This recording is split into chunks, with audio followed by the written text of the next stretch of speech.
There's something different about nightfall in the Nevada desert. It doesn't descend like a curtain. It expands, spills.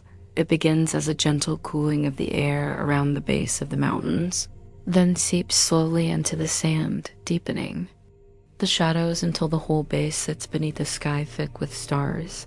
Stars you never see elsewhere, not this way. They crowd together in places, scattered in others, a slow drift of constellations that seem closer than they should. From this high in Watchtower 3, the whole perimeter of Area 51 unfolds like a darkened diorama. Fence lines stretch out with measured precision. Beyond them, the desert continues, empty, serene, unbothered. Further still, the hills rise quietly against the horizon like the backs of sleeping animals, and the sky glows faintly violet in their direction. The interior lights of the tower are dimmed, as they always are during the late shift, just a soft orange glow from the lower panel, enough to outline the familiar curves of the control board and the edge of the old black notebook that's been passed from shift to shift longer than anyone bothers to remember.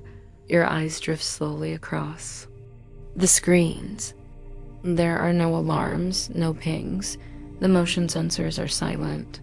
Just the low, steady sweep of the spotlight that passes over the east perimeter every 42 seconds. Its movement so regular it might be the heartbeat of the base itself. You feel the gentle hum of the ventilation system beneath your boots. A low murmur, mechanical breath. The scent in the tower is as it always is. Dust, static, paper. And something faint beneath it. The trace of ozone that never entirely leaves the air, even indoors. A mug rests near your elbow. Still warm, dark roast black.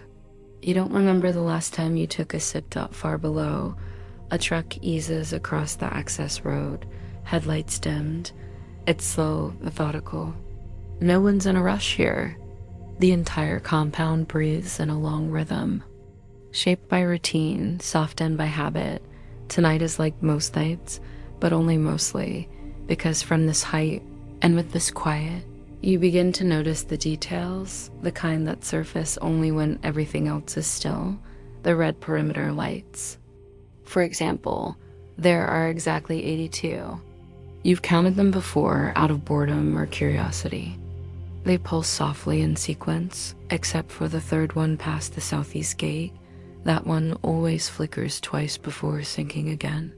Maintenance says it's a wiring thing, but it's been like that for months.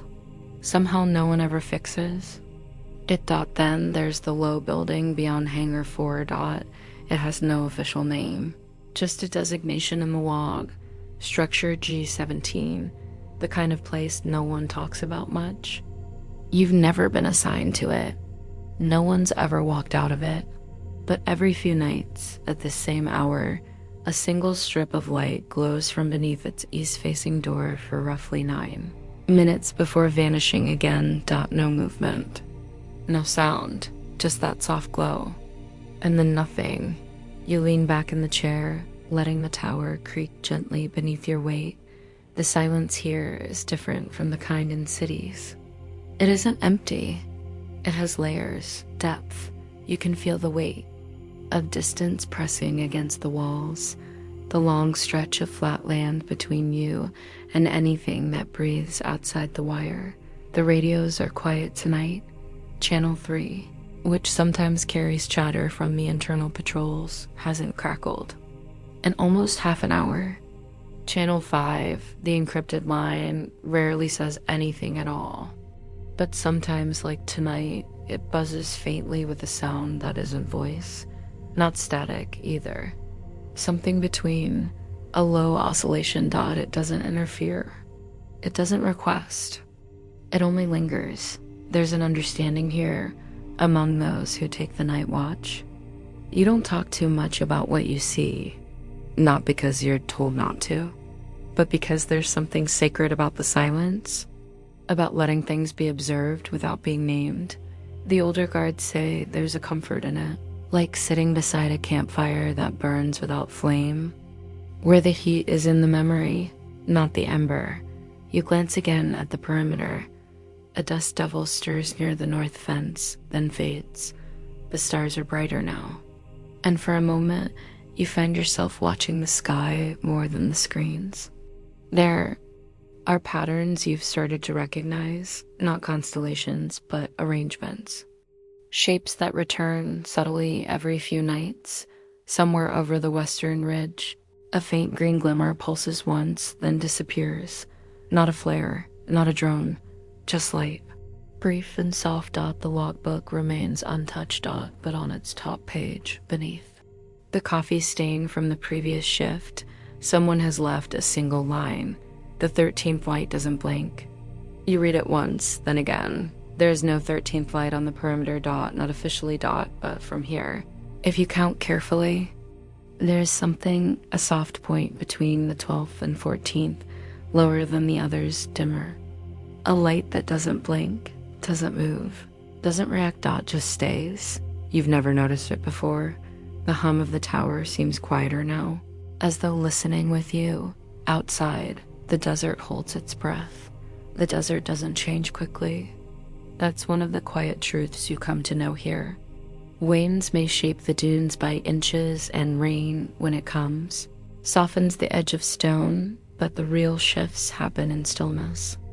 A track erased, a hill slightly lower, a light that didn't used to be there. Back in Watchtower 3. The world remains the same to anyone passing by.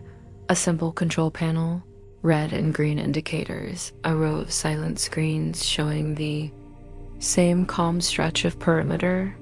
But now, you know to look differently. The 13th light. It has no switch, no designation. Nothing in the system reflects it, but from the tower's vantage, just above the seam of the southern ridge, it appears, dim, constant, resting beneath the usual row of security beacons, half obscured by the natural slope of the land. Don't check the camera grid. You already know it won't show up there. You just watch it. And for the first time, you realize this. It doesn't seem like it's meant to be seen from ground level, only from here, only from this angle, which means someone or something placed it knowing where the tower would be. It's hard to say how long the light's been there. Perhaps it's always been unnoticed, unremarkable. But the notebook entry, scrawled by someone on a previous shift, shifts it from background to foreground. And now it doesn't feel passive anymore. It feels waiting. There's something about this place that cultivates questions not meant to be answered in full. Summer routine, what's really stored in sublevel C? Why does the east corridor of the mess hall never echo? Why do the weather balloons sometimes land before they're launched? But the 13th light, it doesn't feel like a question. It feels like an invitation. You return your eyes to the interior of the tower. The radio crackles softly with an old loop check-in from another sector. Someone confirming access to Hangar 8, all protocol. Background sound. Below the desk, the locker that holds the standard issue scope remains closed, but you remember its contents well. Too far for a scope anyway. The light isn't something you can inspect, only witnessed outside. The low hum of the base's ambient systems continues. Somewhere, a door closes softly. You wonder distantly if anyone else sees the light from their post, or if Watchtower 3 is uniquely aligned, like a pinhole in a long-forgotten lens. The room behind you carries no reflection on the windows. It's all black glass now. You sit in a small capsule of visibility above the desert, not apart from it, but set within it like a calm node. Part of a pattern you can almost feel. That's something else you've noticed lately. Patterns. Small. Ones unremarkable at first. A sound that always precedes a radio failure. A power blink exactly 31 seconds before every coded uplink. The way certain supply deliveries arrive a day early without record, they don't match clockwork. They match rhythm, which is different. And now, this light, this unmoving, Unwinking 13th point seems less like a mistake and more like a beat, a held note. The part of a song where breath is drawn and not yet exhaled. You lean forward. In your chair, not urgently, just curiously. It hasn't changed. Not brightened. Not faded. It simply is. Asterisk, you remember a conversation you overheard once in the cafeteria between two older guards who'd been stationed at the Southern Post back in the 90s. One of them had said, in a voice not meant to be recorded, "Some things aren't new, they're just waking up again." At the time, it didn't mean much to you. Now it echoes. The hours continue. Somewhere across the compound, a series of lights turn on in an office near the main hangars. The patrol shift changes. A routine weather drone launches. You catch the shimmer of its wings under the moon as it heads north. None of this disturbs the light, and you begin to sense something else. It doesn't just persist, it knows it's being watched. Not with malice, not with intention in the human sense, just awareness. Like the desert itself, or the way owls blink slowly before deciding something. You reach for the notebook again. The page has shifted slightly in the night breeze from the air vent. On the reverse of the 13th light note, someone has scribbled a second line, smaller, less legible, as though the writer wasn't sure they wanted to finish the thought, only visible when the others look away. That part doesn't make immediate sense until you begin to test it one by one. Your eyes travel across the standard perimeter lights. Lights 1 through 12, familiar, bright, predictable. And when you land on the spot where the 13th should be, it's gone. Not off, just gone. Invisible. But when your eyes relax, when you allow yourself to drift again, not fixate, it's there once more, as though it only exists in the corner of vision. In the breath between blinks, you repeat the experiment 3 times. Same result. The 13th light is not for direct viewing. It is for glimpsing. The wind outside picks up slightly. Nothing major, but the sand shifts across the southern fence among ribbons. The low sound of particles brushing metal, dry. An ancient reaches the tower. There's a story some of the guards tell in whispers when they've had a drink or two. It isn't written in manuals. It isn't confirmed by superiors. But it lingers in the culture like all good half-truths do. They say there's an old light on the original schematic, older than the perimeter system, older than the current designation of Watchtower 3. It's marked not by number, but by absence, a dark node between sectors. A place not built onto the land, but around something already there. No one's ever found the original blueprint, but the story persists. And now you begin to wonder, is this the same light? Is this what they meant? You scan the dark again, not expecting confirmation. But the moment your gaze relaxes, the second you stop trying to see, it reappears there, steady, patient. And now you feel it, the subtle shift in the tower. Not in temperature or vibration, but in tone. The hum beneath your boots sounds just a little more layered, as if it's echoing back from below, a second source, deeper than the foundation. The light holds. And you begin to understand. Not just waiting to be seen, it's waiting to be remembered. By the time the sun begins its slow climb beyond the ridgeline, the desert shifts again, not rapidly, not with drama, but with a kind of slow and ancient intention. The stars fade one by one, not erased but dimmed, like thoughts allowed to fall asleep. The temperature rises by degrees almost too subtle to feel, and the color of the sky violet, then gray-blue, then the lightest amber washes gently across. The sands, the tower creaks once, and you're still there. The light, the 13th, unwinking, unregistered one, is no longer visible, not in the soft glare of early daylight. The other perimeter lights fade too, one by one, their sensors, registering dawn. But this one doesn't power down because it never powered on dot. It simply isn't there anymore. Or rather, it returns to wherever it lives when it's not being noticed. You don't walk the light. That's never been how these things are done.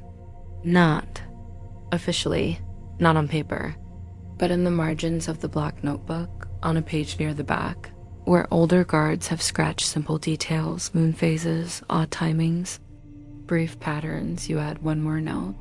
317, seen again, faint, still steady, lower than line 12, awareness. You pause for a moment, then draw a short line underneath dot. It feels like closure. Not an end, not an answer.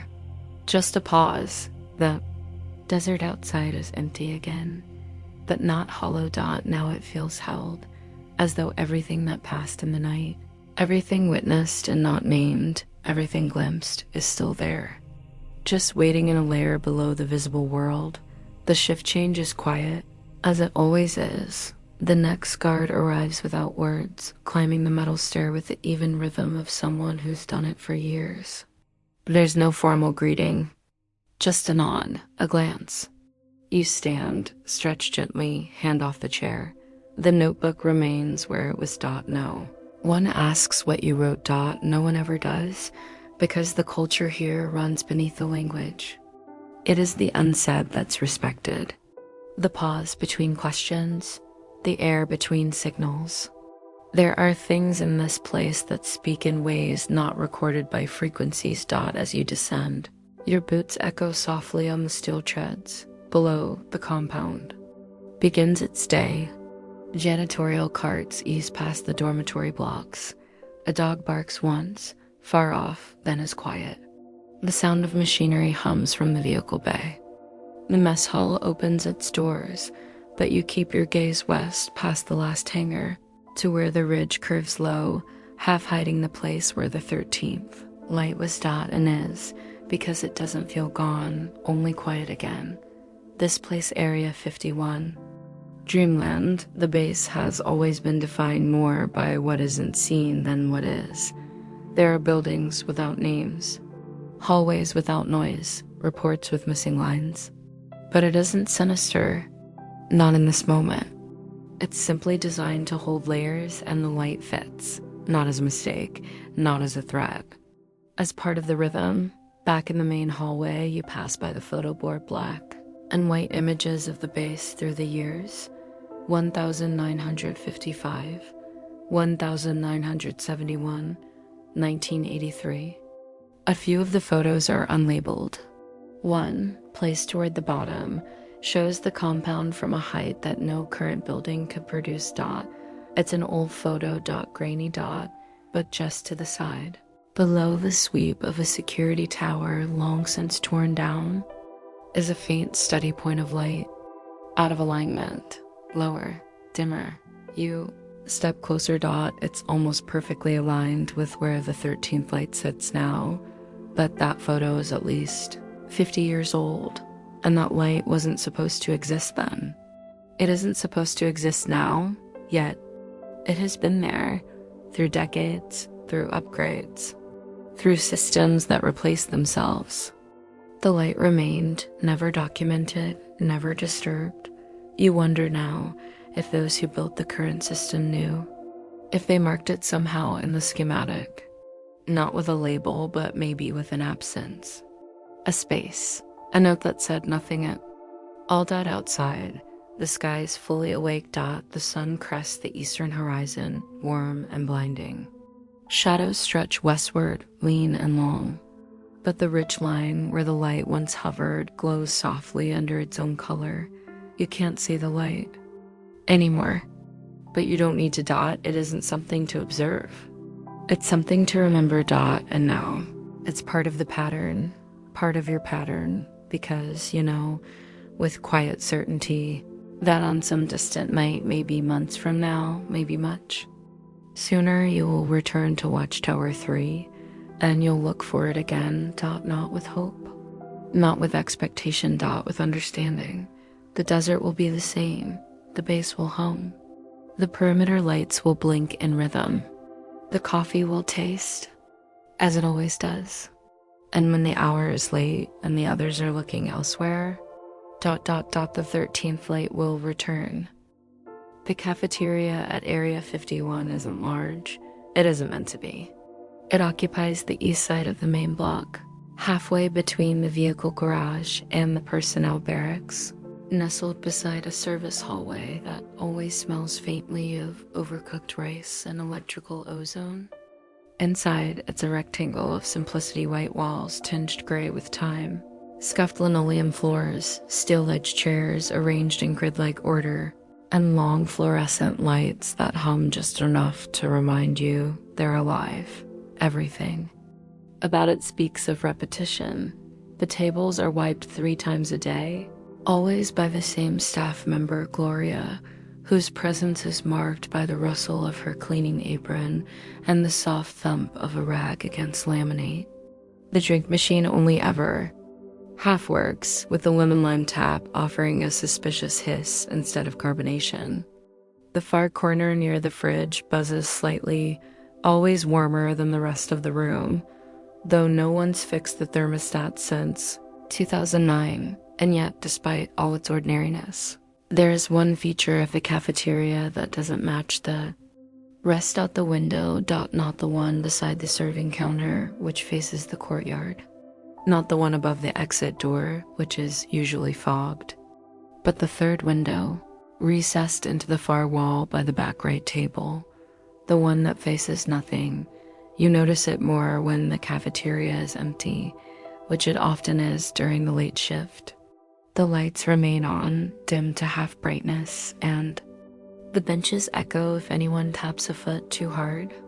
But that third window, positioned just a little too high for a seated glance, doesn't reflect the inside of the room, and doesn't show anything outside. Just to softness, not blackness. Not glare.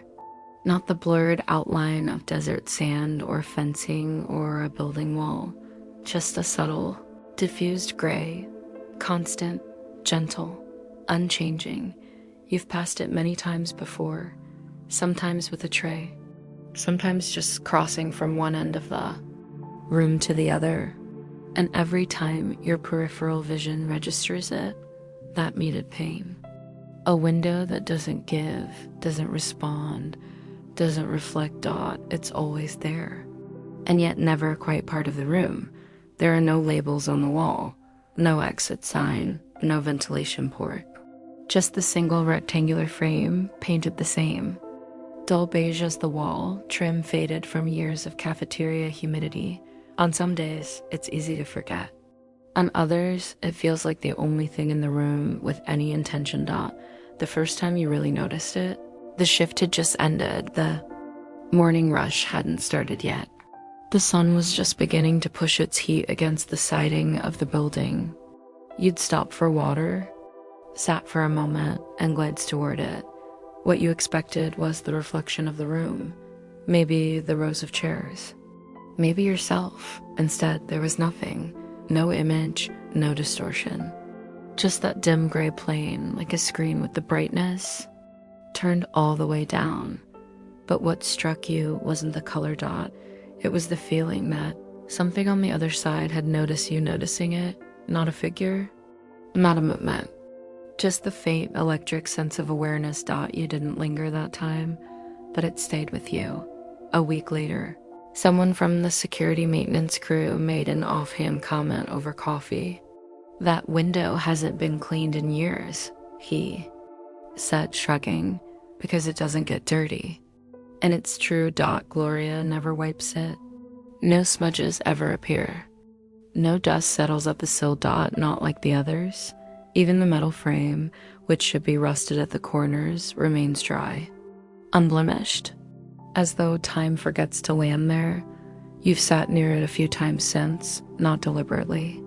At least not at first, but the cafeteria empties easily during night hours, and you often find yourself at the rear table, the one just to the left of the window, eating slowly, letting the quiet fill the space. And always it's there. That soft panel of gray. It doesn't glow, doesn't flicker, but neither does it darken when the power flickers. As it sometimes does dot, it simply remains. You once asked Gloria, in the gentlest way possible, if she'd ever seen anything move behind it. She laughed softly, drying her hands on a towel. Baby, I stopped asking questions about this place in '03, which might have been a joke, but it didn't feel like one, later that week. After a long shift in Watchtower 1, you wandered in just before the kitchen closed. It was empty. No staff. No music. No lights in the hallway beyond Dot, just the soft hum of the fridge. And that window, Dot, it seemed brighter that night. Not glowing, just clearer. As though the mist had pulled back slightly. Still no scene, no figures, but the depth was there. More like looking into a deep pool than across a pane of glass. You stood beside it, slowly, one hand resting on the edge of the bench, Dot, and for the first time, you leaned in close, Dot. No temperature came off the glass. Not warm, not cold. Your reflection was faint, too faint. Even with the room lit, your image didn't come back fully, and in that moment, for just one breathless heartbeat, you had the feeling that if you pressed your palm to the surface, ... something would press back, but you didn't. You stepped away, and the gray softened again, returning to its steady, unreadable calm. Now, weeks later, the memory of that moment returns more and more, especially during the quietest shifts when the cafeteria is still, and the rest of the base hums along its rehearsed daily lines, because you've begun to wonder if it's not showing out, and it's not showing in. Then where does the window? Look. By daylight, the cafeteria window returns to its usual strangeness, barely noticeable, just another feature in a room defined by routine. Forks clatter gently into metal trays. Chairs slide across the floor with that same familiar rubber skip. Sound. 2 technicians in olive jumpsuits discuss maintenance near the serving counter. Someone drops a bottle cap. Someone else laughs at a joke no one else hears. But the window remains the quietest thing in the room. You begin to notice how it manages to be unnoticed. It draws no attention, it reflects no color, it offers no change with the hour. But once you do become aware of it, it lingers behind everything, like a note held beneath the music, or the pressure behind a closed door. You take your usual seat again near the rear wall. This has become habit now, not for proximity, not for study, just closeness. A quiet gravity that draws your tray to the same tabletop each evening. Today's meal is bland, as usual, rice, protein cubes, something that might once have been chicken, but the food barely registers. Your attention rests gently on the space beside you. There is no sound from the window, not even the faint hiss of pressure that should come from a building wall facing the open desert. Nothing. It's as if the glass opens not into the outside, but into a sealed chamber with no atmosphere at all. At first you wondered if it was sealed, overblocked from behind, painted or frosted on some external surface. But when you walked around the outer wall weeks ago, during that quiet maintenance shift, you saw nothing.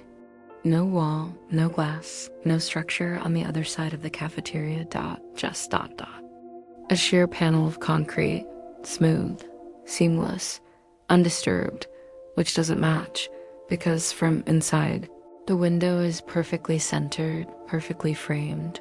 There's depth behind it, subtle shading, a sense of interiority, not exterior space, and the more you study it, the more you begin to suspect it doesn't open onto anything. It opens into something, a field, maybe. Not of space, but of memory. Or atmosphere. Something ancient and undisturbed. You've taken to writing notes now. Quiet ones folded in the notebook you keep in your back pocket. Not for evidence, not for study, just to track what you feel. Because nothing about the window seems interested in being proven. You've written things like, color unchanged, even at noon. No sound of wind, even when storm outside. It feels like it listens. That last one you wrote slowly because it isn't something you can describe, only something you've come to sense. The window doesn't watch. There's no shape behind the glass, no movement, no form, but it registers. The way old trees register presence. The way deep caves hold sound, even when empty. And then there's the matter of the dreams. You've only had 3 that you can recall. All of them on nights following long shifts near the cafeteria. None violent, none vivid, just dense, filled with gray light and silence. Long corridors of nothing, not threatening, not endless. Just still. In each one, you find yourself walking, not with legs, but with awareness through pale, soft spaces that never echo.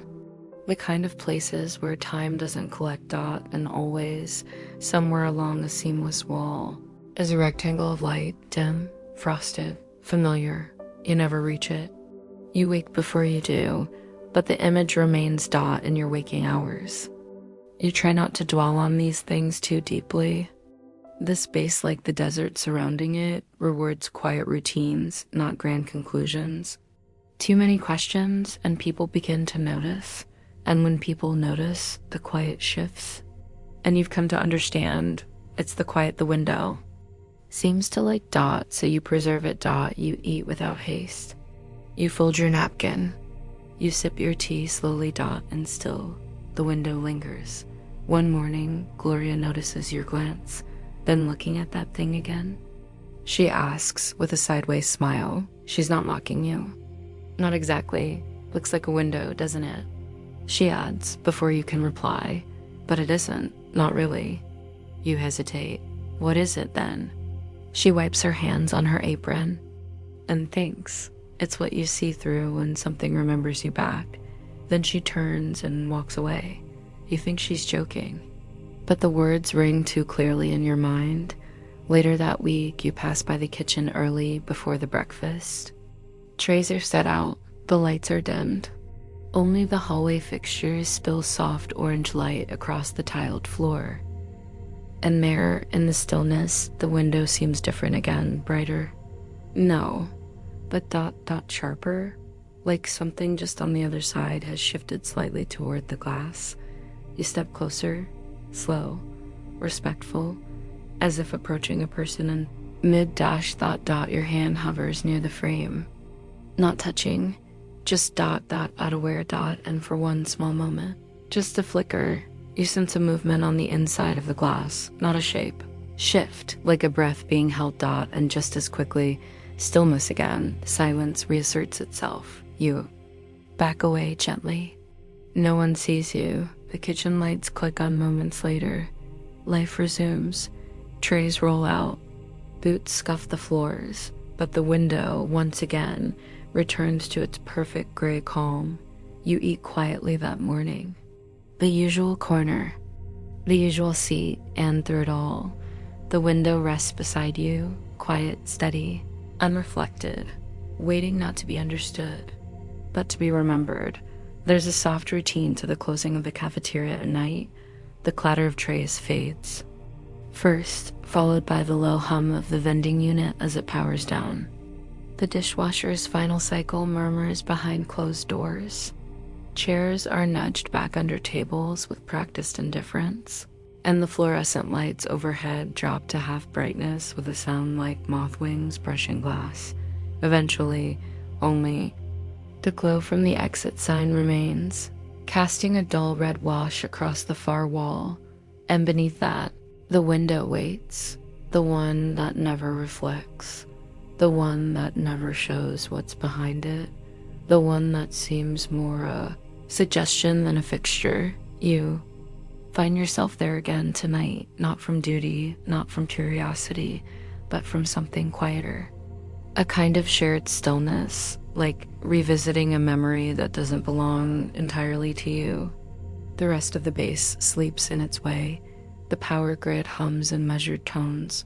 The hallways breathe in filtered cycles, and the desert outside curls into itself beneath a soft navy sky. You take your place at the rear table, the one nearest the gray pane. No tray this time. No coffee. Just silence. The window is unchanged. Flat. Soft. Empty. But it feels more present tonight. You can sense it before. You even look. A pressure, almost, though not physical, more like an absence made intentional. The way a room feels when someone has just left it, or just arrived. And though there's no movement within the pane, no glow or outline, it feels attentive as if it too has come to meet you. You lean back in the chair and let your breathing slow. No one passes through this wing at this hour. The cleaning crew has already moved on. The service hallway hums quietly.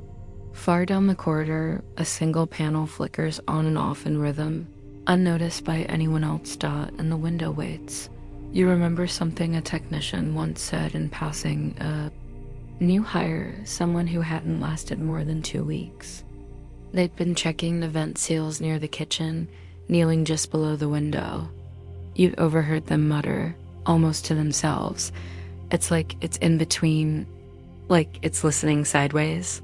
You hadn't understood at the time, but now it makes a strange sort of sense, because this window doesn't face outward or inward. It faces elsewhere. Somewhere that exists not in geography, but in tone. The dreams returned last night. Same as before. Long corridors, soft. Light, no echo, no fear. Just that feeling of presence moving alongside your own, not tracking, not testing. Just observing. Like a mirrored version of stillness. And always there at the end. The same frosted panel, waiting, but this time in the dream you drew near, close enough to feel the faint warmth from the other side, and though you never saw through it, something within you felt that if you had just one more moment, one more breath and said that dream, you might have remembered why it was familiar. Now, and waking, that closeness lingers. You sit beside the real version, the frame of the cafeteria's unlit boundary, and you begin to think, maybe this isn't a window at all. Not in the structural sense. Maybe it's more of a threshold, not a portal. Not a gateway, something subtler, like a page of paper between two closed books. Something that holds both volumes apart, but also together. Something that connects not through passage, but through awareness. You reach into your back pocket and unfold the notebook again. Tonight's note is simple. You don't need to say much anymore. It doesn't show. It remembers. You close the notebook gently. No one is coming, not now. You have time to sit here in the hush and simply allow the moment to rest.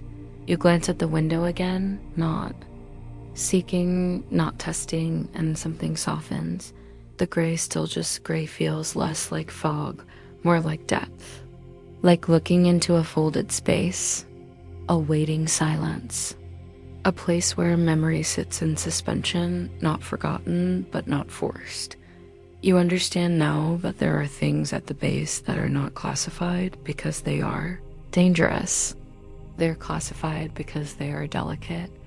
This window, whatever it is, does not ask to be figured out, that it asks only to be shared with, quietly, without pressure, without curiosity trying to collapse it into definition. And so you sit and breathe, and simply let it be. By the time the lights return to full brightness and the morning staff begins to shuffle in, you've already stood and made your way back. Through the side corridor, no one stops you. No one asks where you've been. They never do. But when you glance back from the hallway's end, just once the pane of the window seems to shimmer, not visibly, not brightly, just attentively, as though saying, I remember too.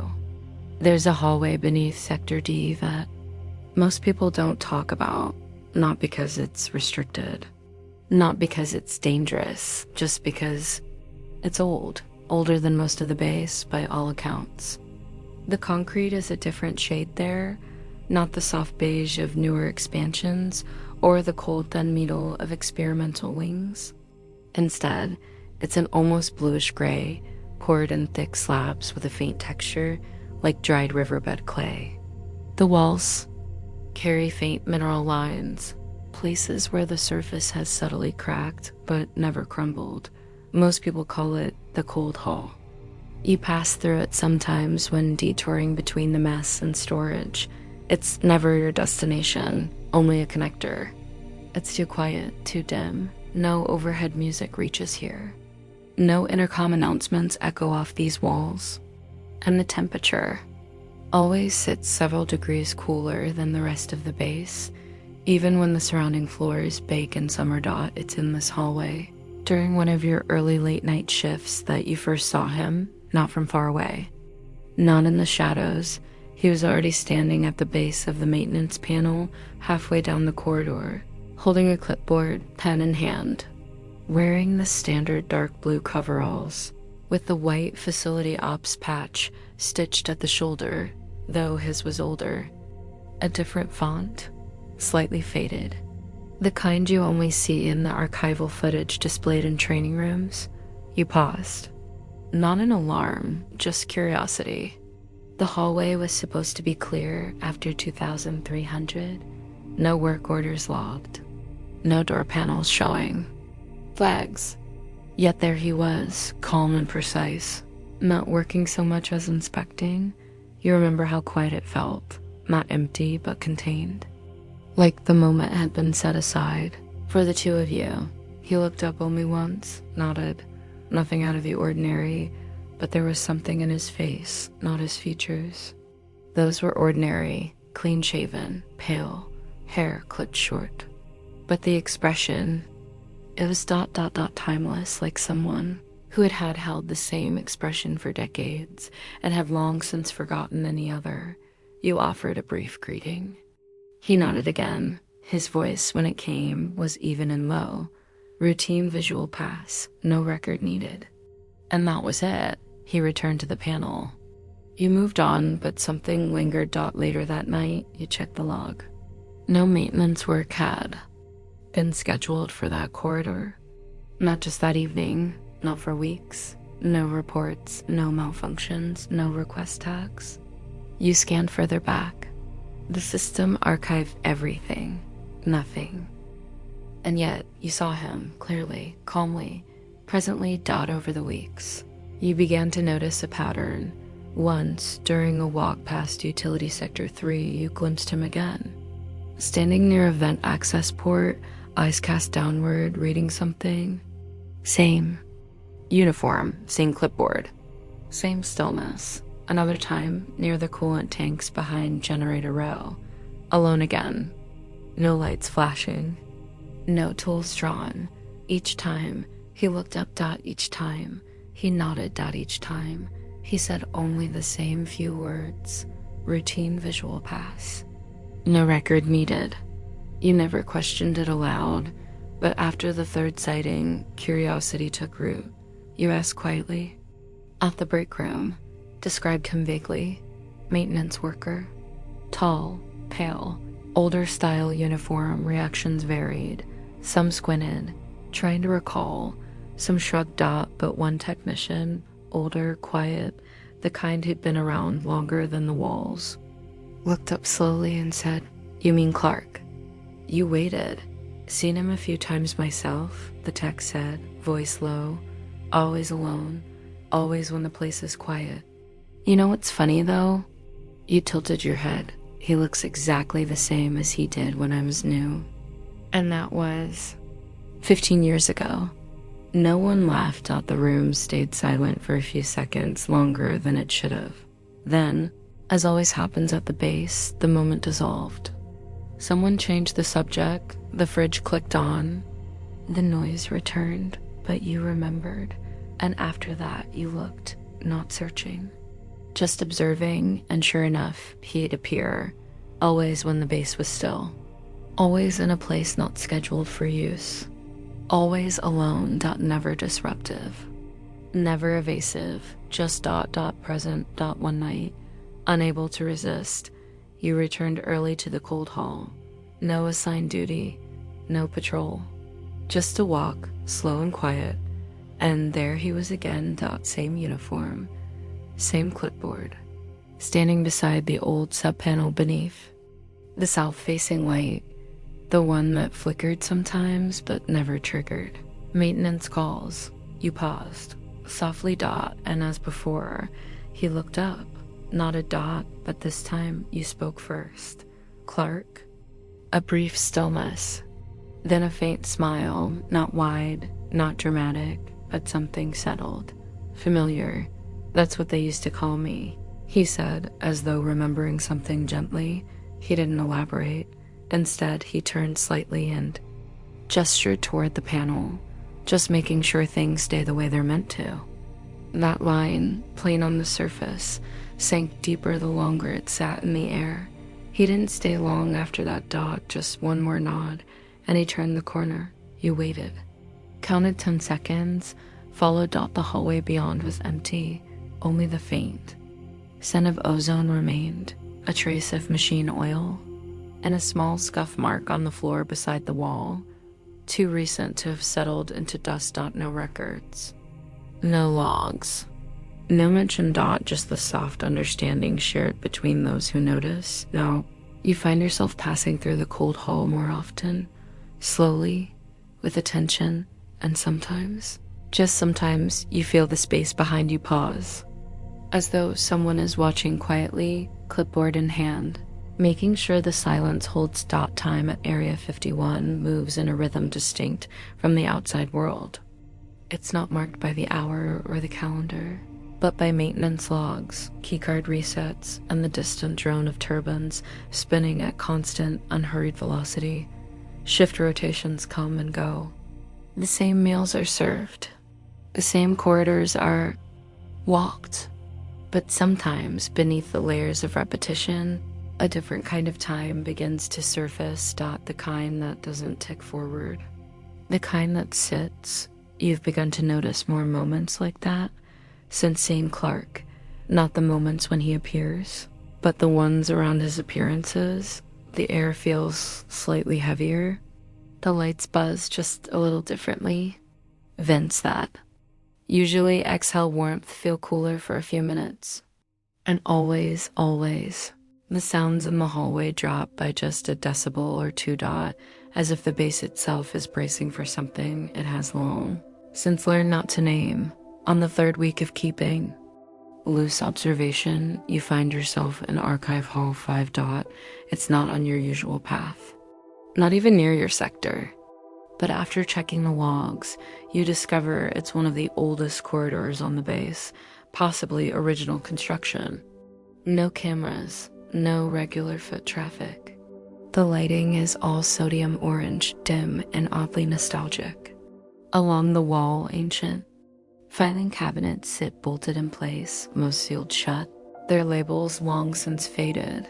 You're not there for the files. You're watching the far end, where the panel lights above a forgotten maintenance door blink slowly. 3 seconds on, 3 seconds off, dot, exactly, dot. And after 7 full cycles, you see him, dot, Clark, dot. He doesn't emerge from the door. He's just there. Not as an apparition, nothing ghostly or ill-defined. Simply, dot, dot, present, as if he'd always been standing there, and your awareness finally caught up, dot, same uniform. Same clipboard, dot, no sound when he moves. This time, he looks directly at you, not rudely, not even with scrutiny. Just calmly, the way someone might look at a weather vane or a windmill, measuring something wordless. You take a slow breath. Let it out. Why do you walk these halls? You ask, even when there's no record of you.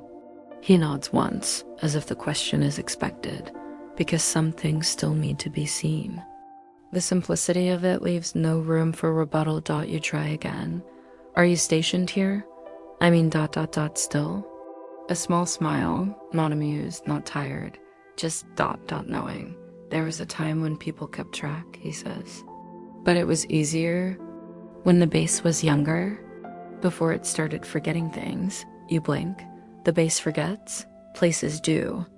Just like people.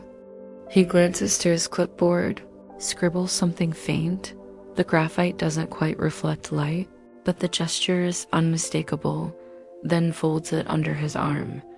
People leave, walls stay, but what lives in between? He says more softly. That part's easy to miss, unless someone stays behind.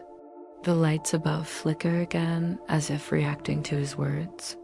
Or perhaps with them, you step forward, just one pace. How long have you been here? A long pause, his eyes don't shift. His posture doesn't change, but something in the air seems to slow. Long enough that time feels more like texture than sequence.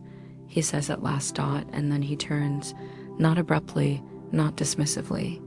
Just a half step, enough to glance toward the end of the hall. You'll see it too if you stay.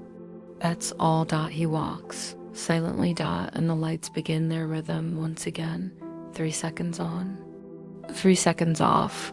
You stay there for a while, longer than usual, feeling the subtle pull of the air as though it has memory, or a kind of magnetic layering where things that shouldn't happen somehow always have.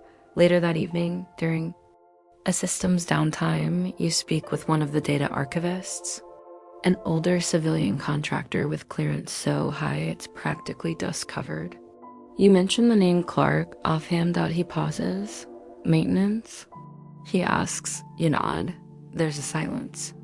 Then I worked here in the late 80s, fresh hire. He was here then, same build, same face.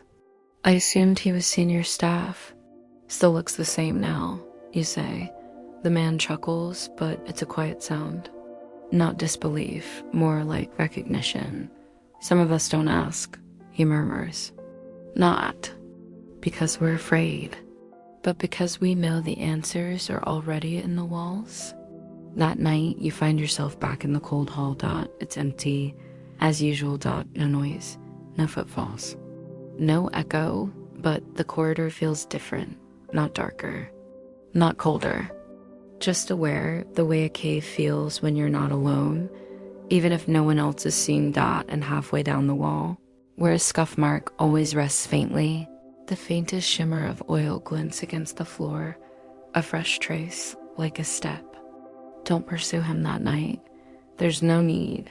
You've come to understand that Clark isn't here to be found. He's here to keep something from being lost, something between the corridors, between the systems, between the moments people count. And you realize then, it's not just that he hasn't aged. It's that the base remembers him better than it remembers time. The older parts of the base hum at a different frequency, not the literal kind, though you suspect the voltage regulators in those wings do carry an audible wobble, slightly off from the digital precision of the newer sectors, but something deeper, a feeling, a tempo, the cadence of a place settling into memory rather than function. And it's in those places that you feel Clark most. It's never loud, never obvious. Just a flicker at the edge of perception, a shadow moving in. Rhythm with your own, but slightly out of sync. A clipboard left on a bench, the pen balanced neatly across its spine. A boot scuff that appears after you pass the same spot for the 5th night in a row. He isn't gone, he's just between. One afternoon, during your scheduled inventory sweep, you find yourself alone in the crawlspace access hall behind sublevel C. It's a strange little corridor, more utility than architecture, never mapped properly in the base blueprints. Half-tile floor, loose conduit overhead. Every third bulb stutters with static. And as you step quietly past the rusted utility cabinet, you see it. The clipboard, balanced perfectly on a narrow ledge, dustless, precise. You don't touch it at first, you just recognize it. There's something almost ceremonial about its placement, not staged, but deliberate, like a message between two parties who don't communicate through language. Eventually, you lift it. It's lighter than expected. No cover page, just 5 sheets of fine-lined paper clipped under the bar. The first 4 are blank, but the 5th, there are notes, not blueprints, not logs, just words written by hand. In a slanted print that looks almost pre-computer, the top reads Visual Notes, Inspection Zone Theta Unofficial, and beneath that, memory lingers stronger near foundational beams. Time isn't always first in, first out.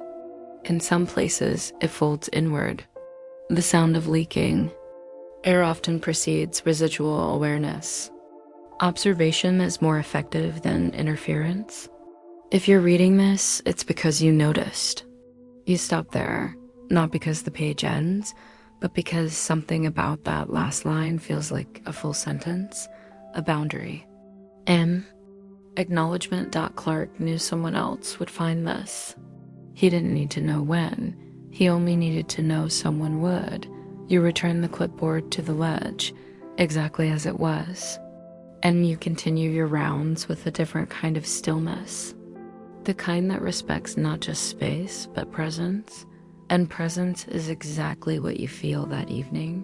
When you pass through the cold hall again, you're not expecting to see him. You've long stopped expecting that, but the moment you cross the halfway point just beside the cracked conduit housing, you feel it. The air changes, slows, a warmth that shouldn't be there. And then he's there. Clark. Standing at the edge of the corridor, where the floor tilts a quarter-inch lower, beside the old fuse box that hasn't sparked in decades. The shadows frame him softly, like part of the structure. His face hasn't changed, not even slightly. Not since the first time, but tonight, something else is different. He's holding the clipboard against his chest, not reading it, not marking. It just holding it, like a keepsake. He looks at you. Not through you. Not past you. At you. And this time, he speaks first. You remember now. It isn't a question. You hesitate, then nod. Not because you understand everything. Not because you know what he is, but because you do remember the feeling, the rhythm, the purpose. You felt it every time you walked a hallway that never ended. Every time you saw a light flicker at the same moment for reasons beyond systems. Every time a silence returned to a room rather than simply falling over it. Clark's been here longer than records, longer than memory. Long enough that the base itself has folded around his shape. And now, standing in this corridor, you realize something else. It's not that. Clark doesn't age. It's that aging doesn't apply to him here, because time in these walls is not measured the same way. Not where foundational beams run too deep. Not where corridors were poured over spaces already present. Not where observation is what holds everything in place. You'll keep seeing me, he says quietly, until you don't need to anymore. And with that, he nods once, not a farewell, not even a parting, just an acknowledgement between two observers. You blink and he's gone, not disappeared. Not vanished. Just . No longer in frame, but the silence remains. Full, familiar, shared. And you know, beyond reason, that he isn't gone from the base. He's still walking it, still watching, still making sure things stay the way they're meant to. And now, so are you. Storage room 12B is the kind of space no one talks about unless they're assigned to clean it. It's not locked. It's not restricted. It's just ... unremarkable. Wedged between the secondary HVAC intake and the waterline access corridor. It's a square room with concrete walls, overhead cages of box components, a dull epoxy floor, and the smell of long settled dust. The lights buzz a little louder than they should. The walls always seem just slightly colder than the hallway outside. But otherwise, it's a normal utility space, the kind scattered across every sublevel Area 51 each. One blending into the next like interchangeable modules in a subterranean puzzle. Except for the door, not the entrance. The other one, the one on the far wall. The one no one ever seems to mention. It has no label, no ID tag, no security panel, no keypad, no handle. Just a rectangle of reinforced metal inset into the concrete, flush with the wall. edges sealed so perfectly that you'd miss it if the light didn't catch it just so. But it's there, Dot, and once you notice it, you can't seem to unnotice it, Dot. It sits directly opposite the main entrance, which means that every time you enter 1-2B to replace a fuse, collect a crate, scan a barcode for quarterly inventory, you face it head on. Its surface is slightly darker than the other walls, not painted, just ... deeper. The kind of metal that doesn't reflect overhead light so much as absorb it, muting every glare. You don't remember the first time you really looked at it? Not. With attention, Dot, it was probably sometime after your third shift cycle. Late, quiet, when the base was in one of its sleepy hums and you were alone in the room, cross-checking manifest codes against a half-faded clipboard. You looked up casually, and for the first time, you saw it, noticed how no marks had ever scuffed its frame, how no fingerprints ever collected near its surface. How no one had ever placed a cart or a stack of crates against it, despite the storage room being routinely crowded. And you began to wonder, not fearfully, not urgently, just curiously, where does that door go? Because 1-2B is supposed to back up against an external foundation wall, a reinforced barrier not meant to connect to any other room. According to the blueprints you later pulled from the archive terminal, there's nothing but compacted earth and heat shielding beyond it. No hallway, no chamber, no need for access. So why is there a door? And why is it so precise? You asked around, subtly. One or two fellow staffers, a logistics officer, even Gloria, who has worked every square inch of the base's service wings and speaks about them with near cartographic clarity. They all responded the same way. What door? It's not that they hadn't seen it, it's that their minds seemed to skip over it, like a word you've read so many times it stops looking like language. Even when you described it, no handle. Recessed opposite the main entry, they'd furrow their brows, nod politely, and change the subject, not defensively. Not de ISAMIS SIVEL, why just ... As if it didn't hold, but for you, it did now. Whenever you're sent to 1-2B, you feel it before you enter, that slight change in pressure, that drop in ambient sound. The way your footsteps echo more softly against the floor as you approach. There are never footprints near the door. Not even your own. Somehow, you tried once to stand with your boots squarely in front of it, just to leave a mark. When you stepped back, the dust pattern was undisturbed. The light overhead dimmed briefly, and in that moment, you felt something else stop, something not behind the door, but within it. Like the door itself isn't a portal, but a kind of pause, a space where something is held, not in containment, but in quiet. Since then, you've developed a routine. Each time you enter 1-2B, you go about your duties, carefully, respectfully. You don't rush, you don't linger. And always, before you leave, you glance once more at the door, not expecting it to change, not needing it to open. Just ... to acknowledge it, because there's a strange comfort in its presence now. It doesn't ask to be opened.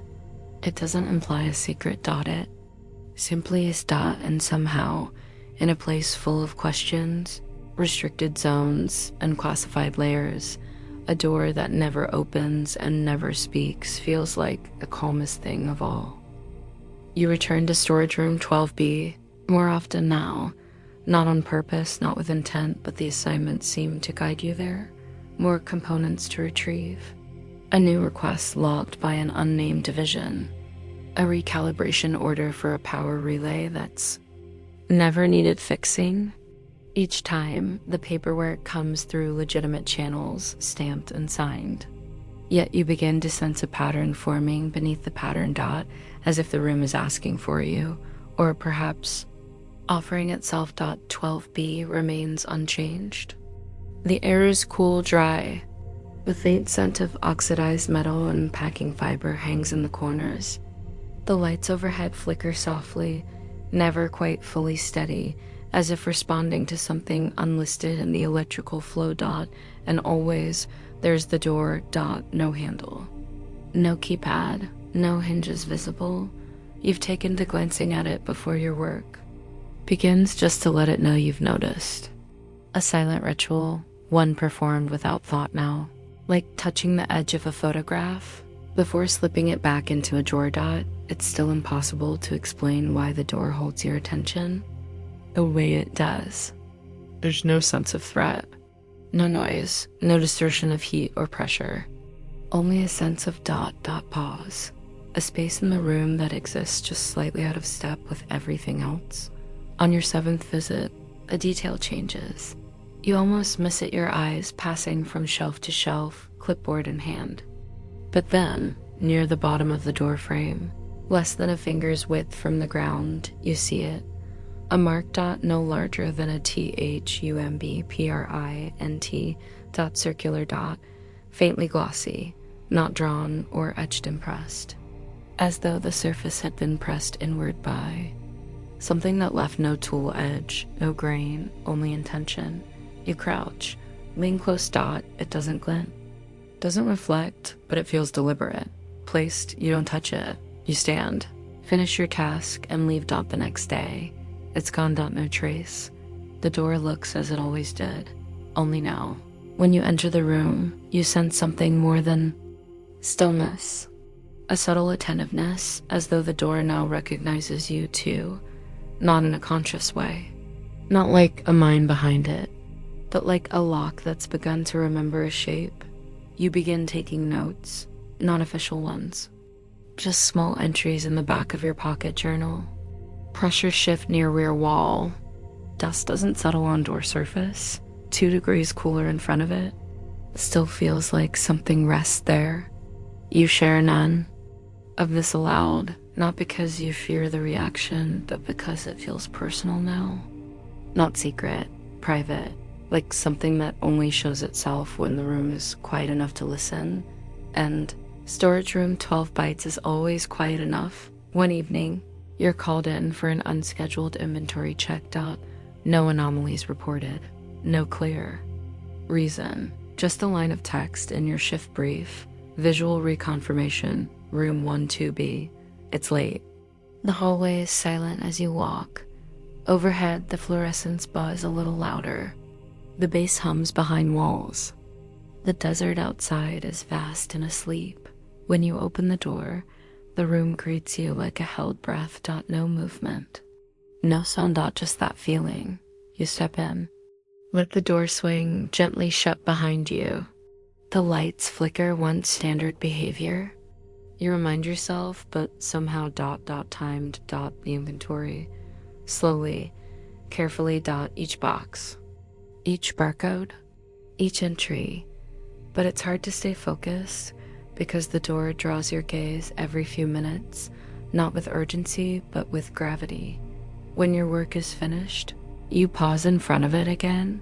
Tonight, there's no mark, no difference, no new shape, but something else is present, a stillness with weight.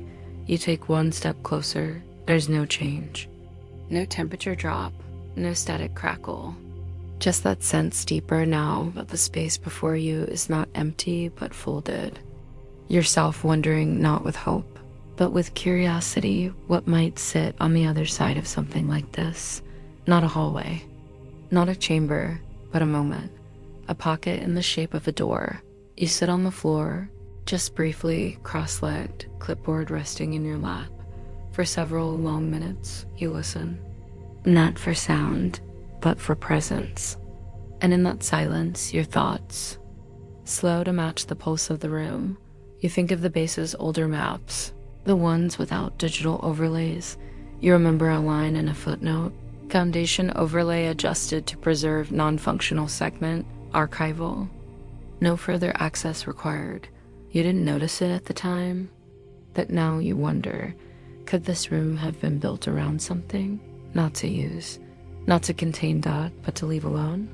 And yet here you are, observing, not intruding, not probing, just Witnessing dot, it occurs to you then that perhaps some things on the base are not hidden to protect secrets, but to keep their quiet intact. Dot, as you rise to your feet, you glance once more at the surface of the door. It offers nothing in return, no shimmer, no whisper, no glow, but something has changed. You have. And so has the silence. The door never opens. You've accepted that now? Not in frustration or defeat, but as one accepts the shape of a mountain or the rhythm of sleep. It is what it is. What it has always been, but that doesn't mean it hasn't changed you. Storage room 12B has become a kind of retreat now. A space outside the grid of constant function. No one assigns you there anymore. You're not scheduled to visit, but sometimes your footsteps carry you there anyway, as if your route through the base has begun to curve naturally toward that quiet edge. Don't know. One questions it. Even the logs, when you check, show entries that don't appear in the printed shift. Brief. Tasks you don't remember receiving, but follow without resistance. Confirm temperature variance in storage wing. Inspect for potential corrosion along lower vent line. Rescan archived crates against updated manifest. All valid. All conveniently timed. All with one destination. And always. You find yourself once again in the presence of the door. There is comfort in its stillness. A kind of companionship in the way it never asks anything of you. It has become something like a dream you visit often, one that never resolves, but never fades. A dream that recognizes you now. You sit more often in front of it now. Not for long, not out of compulsion. Just as one might sit beside an old friend, sharing silence. Some evenings, you bring your notebook. The pages have filled slowly. No theories. No speculation. Just fragments. Observations. Feelings. Feels like waiting, not guarding. Sound doesn't echo right near the frame. Dust shifts differently along the edge. The air hums like it's remembering something. One night, while sitting cross-legged near the base of the door, your mind drifting somewhere between memory and breath, a soft shift occurs. Not in the room. Not in the metal. In you. A momentary awareness, so quiet it's nearly missed. It's not thought. Not emotion. It single quotes as ... alignment ... as if your heartbeat has sensed with something on the other side of the frame. There's no sound, but you feel it. A steady rhythm, one beat behind your own. Then it fades. You remain still, eyes closed, breathing slowed, and a single word enters your mind, not heard, not spoken, not imagined. Kept. A warning. Not a message, just a truth. The door keeps something, not hidden. Not locked. Kept. The way a lighthouse keeps its flame. The way a memory keeps its form long after the person is gone. You realize then that this isn't just a door without a handle. It's a place without need. Whatever it connects to or contains isn't meant to be accessed, not in the way the rest of the base defines function. It is not a corridor, not a vault. It is a shape of memory built into the foundation, a soft, still intention. And maybe that's why no one else sees it anymore, because it's not looking for discovery. It's looking for witness. A few weeks later, you pass through 12B with another. Tech newer, a quiet type, eyes always reading data off wrist units. You make small talk. You perform your assigned tasks. You linger slightly. You ask casually, ever notice the far wall? They glance at it, then shrug. No, just crates. You nod. Say nothing more. Because now, you know, the door isn't for everyone. It shows itself to those who meet its rhythm. And lately, you've begun to wonder if perhaps the base itself has others like it. Quiet things, still things, spaces that watch. More than store. As you leave 12B that night, you pause. One final look at the door. No change, no movement, no sound. But as you turn to go, a small shape catches your eye. Etched faintly in the upper right corner, so faint it looks like the grain of the wall, unless the light strikes it just right. A shallow indentation, dot, no symbol. No word, dot, just a curve. A curve that suggests something closed, something safe. You run your fingers across it lightly, not to open it, dot, just to say, I see you. The room seems to exhale, dot, and then you leave. Somewhere deep in the base, a vent clicks on. A hallway light hums to life. Life continues, dot, but now there's a quiet knowledge inside you that not all doors are meant to open. Some are meant to be known. It began with a cup of coffee, dot, not an unusual craving. Not on long shift, not beneath this much concrete. The lights overhead buzzed their slow lullaby, and the monitor's glow had made your eyes feel strangely distant in your own head. You got up, stretched, followed the hallway 3 turns past the monitoring console, heading toward the usual breakneck just outside Archive Wing 6, dot, but when you reached it, the coffee machine was gone, dot, so was the microwave, and the table with.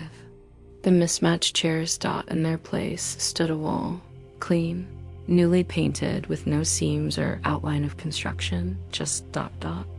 Solid as if it had always been there. You blinked. Checked the marker on the door frame.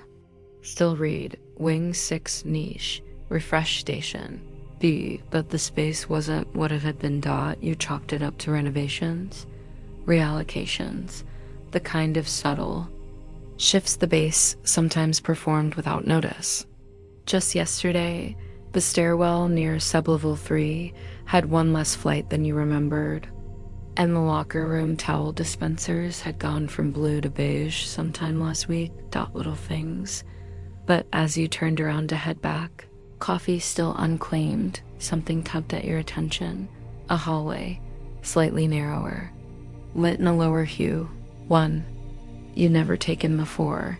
You paused, dot, it wasn't on your usual route. Wasn't on the map in your head, the one every long-term employee quietly carried with them, layered over time through repetition and rhythm, but the hallway looked familiar in the way that dreams sometimes echo real streets. Not in details, but in tone, dot, and so, with nothing pressing, you followed it. The walk was short, no turns, no doors. Just a straight, quiet passage with soft concrete walls and light that buzzed more warmly than it should have, like older fixtures, pre-fluorescent, humming with analog breath, and at the end, a door, matte silver, a small window at the top, opaque. No keycard reader, no lock, dot, it open when you pressed your fingers to the edge, almost soundlessly, revealing a room you'd never seen, a break room, or something like one, clean, quiet, live, dash, and dot. There was a coffee machine, older, with worn buttons and the faint smell of roasted beans still clinging to its steel.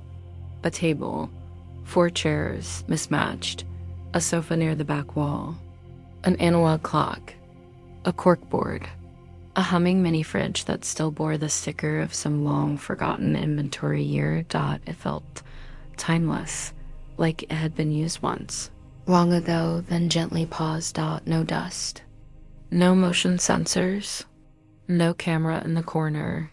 You stepped inside. There was no nameplate on the door, no indication of which wing it belonged to, no directory listing. Nothing on the base map that even suggested this curve of hallway ever existed. Yet the room was familiar, the smell of warm plastic and coffee, the creak of the leftmost chair, the hum of power running beneath the floor like a steady pulse. You walked the perimeter slowly, touched nothing, but as you approached the corkboard, something caught your eye. Pinned near the top was a faded note, just one. The ink smudged, the paper curling at the edges, dot, in fine, faint letters. It read, if you found this place, it means you were supposed to. You didn't stay long that first time, just a few minutes. Long enough to pour a small cup of coffee, surprisingly fresh. Long enough to sit in the far right chair and listen to the quiet thrum in the wall. Long enough to feel something in your chest soften, the way it rarely does during a shift. You returned to your station without a word, logged the next set of data, continued your night, but the room lingered dot not as a mystery, as a memory dot, and the next night, during another moment of quiet between systems checks, you found your way back. The hallway was exactly as before, straight, narrow, softly lit. The door still had no markings, and the room still waiting dot coffee warm, clock ticking softly. Note still pinned. You stayed a little longer that time dot, and when you left, you noticed something you hadn't before.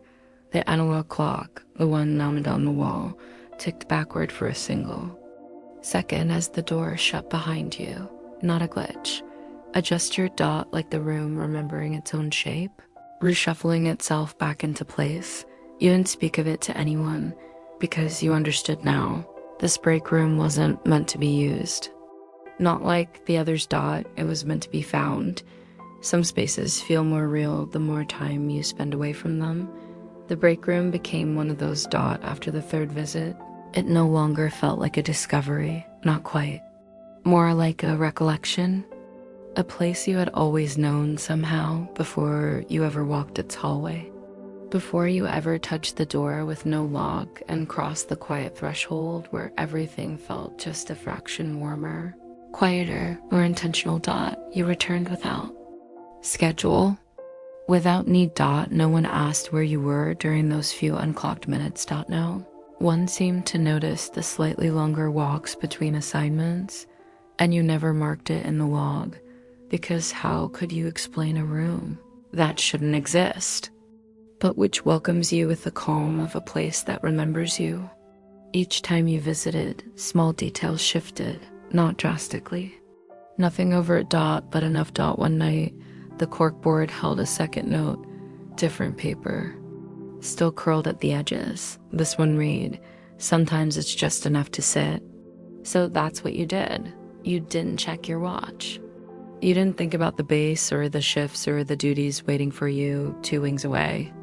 You just sat, sipped the coffee, faintly bitter and rich, let the warmth pass through you, felt the quiet clock mark time that may or may not have belonged to the rest of the building. Dot, the fridge in the corner occasionally clicked softly. The cushions on the old couch retained their shape just enough, and the light above the coffee machine always seemed to stay on, even when the others dimmed. You tried once to trace the hallway on your shift map. Not physically, just mentally. But no matter how many turns you recalled, it never quite matched. Not to the base's internal structure, not to the blueprints. There is always one corner too many. One wall that should have opened into another room dot, and eventually, you let that need dissolve, because the room didn't ask to be understood dot it, only asked to be visited. You began to notice other things, too dot, little consistencies. The clock never changed, no matter how long you sat. Always 2:47, the second hand moved, but the minute hand never passed. The radio in the corner never played music, but every so often, when the room was especially still, you'd hear a single faint note drift out.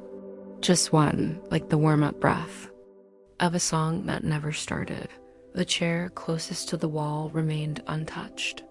You tried once to sit there, not out of defiance, just curiosity, and the cushion was cold. Firmer than the others, it felt unready.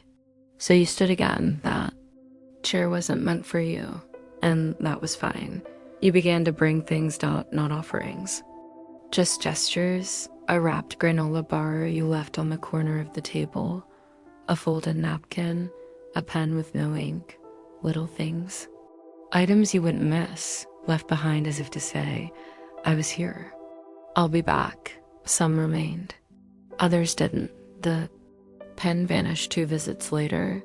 The granola bar stayed, but the wrapper was folded differently. Dot never disturbed. Dot just adjusted. Dot one evening you found something new waiting for you. A book. Dot old, bound in dark cloth. No title. Dot it sat on the center of the table, as though someone had stepped out only moments before. You opened it carefully. Blank pages. Dot all of them, but something about it felt Full dot, not forgotten dot, held dot. You didn't take it. You never would, but you touched the cover lightly before leaving dot as if to say, thank you. That was the night you began to dream of the room. Not abstract dreams, not symbolic, literal dot, the same hallway. The same door dot in the dream, you always arrived during a lull. That soft space between deep sleep and waking awareness. The coffee machine clicked, the fridge hummed, the radio whispered static dot, and every time in the dream, you felt as though someone had just left the room, a moment before you arrived. Not someone threatening dot, just dot familiar. You began to wonder, were you the only one who came here? Or did others find it too? On one visit, the corkboard held a third note. There's more than one way to be alone. You stared at it longer than the others dot. Something about the handwriting, softer, rounder, made you feel like it hadn't been written to you, but for you, not because of who you are, but because of where you'd arrived. You remembered. Then a sentence from a training video, long ago. All base personnel will encounter spatial anomalies during their tenure. It is not uncommon. It is not dangerous. Do not seek reason where comfort has already arrived. At the time, it had sounded absurd. Now, it felt like a quiet kind of permission. You left that visit feeling full, not with knowledge, not with closure, but with a kind of calm that extended out through your steps, making even the hum of the elevator seem musical. Later in your quarters, you drew the break room from memory dot lines, shapes, shadows. You got most of it right, but when you drew the fourth chair, the one near the wall, it came out blank. Your pencil wouldn't mark the paper.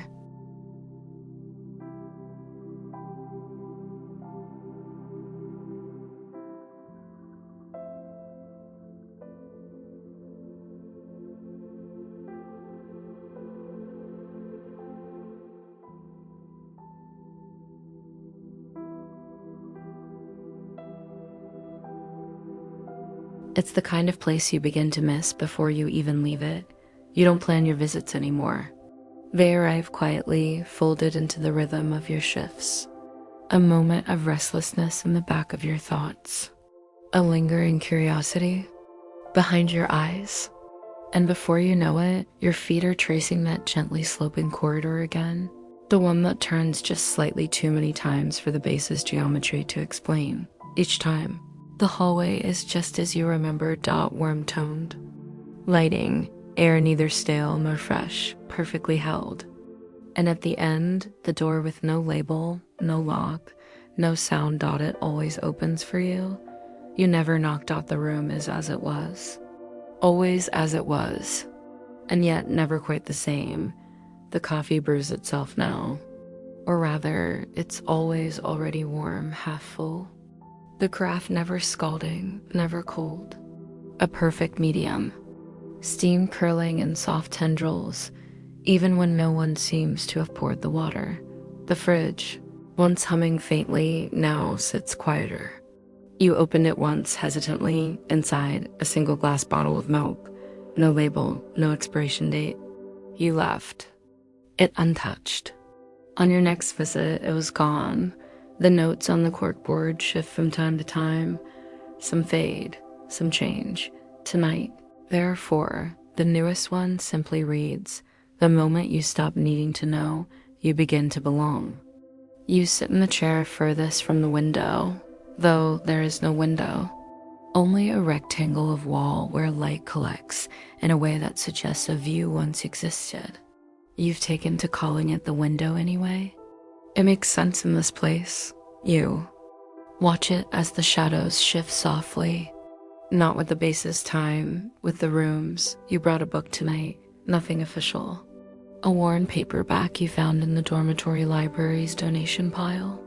You don't open it, just rest it on the table beside your coffee cup, as if to say, this is a space for quiet things. You glance at the corkboard again. The note beneath the others is written on yellowing paper, edges curled tighter than before. We remember. Through spaces, And below that, in finer print, some of us are the spaces. You breathe that and like you at a warm scent from the cup, not understanding it fully, not needing to. Just letting it settle into your thoughts, you've begun to think of the room as aware, not conscious. Aware the way a well-worn coat seems to fit the shape of your shoulders. The way some songs seem to know when to end. Sometimes you speak aloud. Softly, to no one in particular. Tonight you ask, have others sat here? There's no reply, only the low whir of the fluorescent bulb above the sofa. But on the table before you, the book you brought is open to a page you don't remember turning it's blank . And somehow, that feels like an answer later, just before. You rise to leave, your gaze drifts once more to the fourth chair, the one that never quite felt ready. Tonight, it's moved, only slightly, angled just a little toward the table, as though someone else had recently leaned forward. Not sat fully, just pause . There are no signs of footprints . No sound of a second breath, but you feel it. You are not alone . Not in the way people fear, not in the way that suggests presence where there should be none. You are joined . By memory, by pattern, by presence. The break room is not haunted . It is inhabited by moments, by rest, by the people who found it once and needed nothing more than what it quietly offered. Before you go, you look again at the analog clock on the wall. 2:47, as always. But tonight, for the briefest instant, the minute hand shifts, not forward, not backward . Inward . Just a tremor, and then it stills. You step outside the room. The hallway feels warmer than usual. The overhead lights don't buzz at all. The air is silent. Behind you, the door closes . No sound, no seal, only completion. Later, when you check your logs, you notice something peculiar. A gap of 11 minutes, not blacked out, not corrupted. Just absent . As if you had existed somewhere else for that time . And maybe you did. Maybe the break room exists outside the logic of corridors and clocks.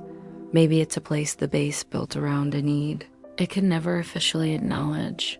A place, not for breaks, but for pauses. Moments of memory shaped like chairs, like cork boards, like coffee steam curling in air that never needs ventilation.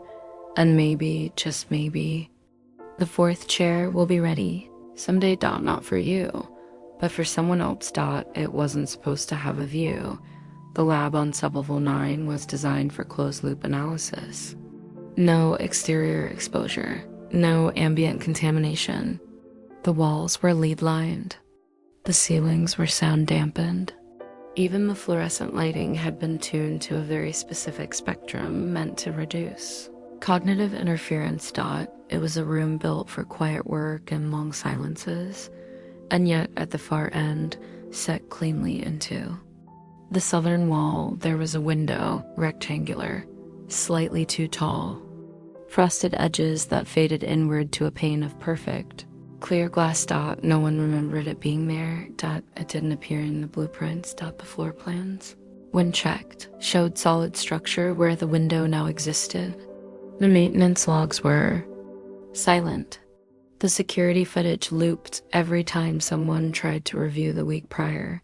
The timestamp skipped in exactly the same frame, bypassing 3 seconds at the start of the shift, and yet there it was, not just visible, but anchored, as if it had always been. You discovered it during a routine scan, not dramatic, just a slow rolling calibration of equipment. You turned toward the southern wall and stopped short, because the light was different. Not fluorescent. Not tungsten. Not base dashboard. It glowed softly from the window pane, a hue you couldn't quite name, somewhere between lavender and blue-gray. Not bright, not dim, just quiet, like moonlight rendered as intention. And the view beyond. It wasn't Nevada. It wasn't sky. It was space. Not stars, not exactly. No pinpricks of white, just a vast sweep of textureless dark, laced with undulating strands of soft color, like auroras swimming through an ocean without horizon. You blinked, stepped back. The room was silent. No alarms, no air lights. Just that soft presence humming gently through the glass. You walked closer. The window didn't react. No heat, no hum, no vibration, but as you stared through it, something shifted, not in the pain, but in you. Your thoughts slowed, not dulled. Just stretched out like the distance beyond the glass had untethered.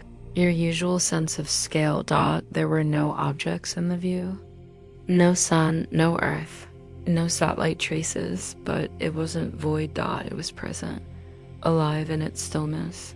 You leaned in. No reflection. Just depth.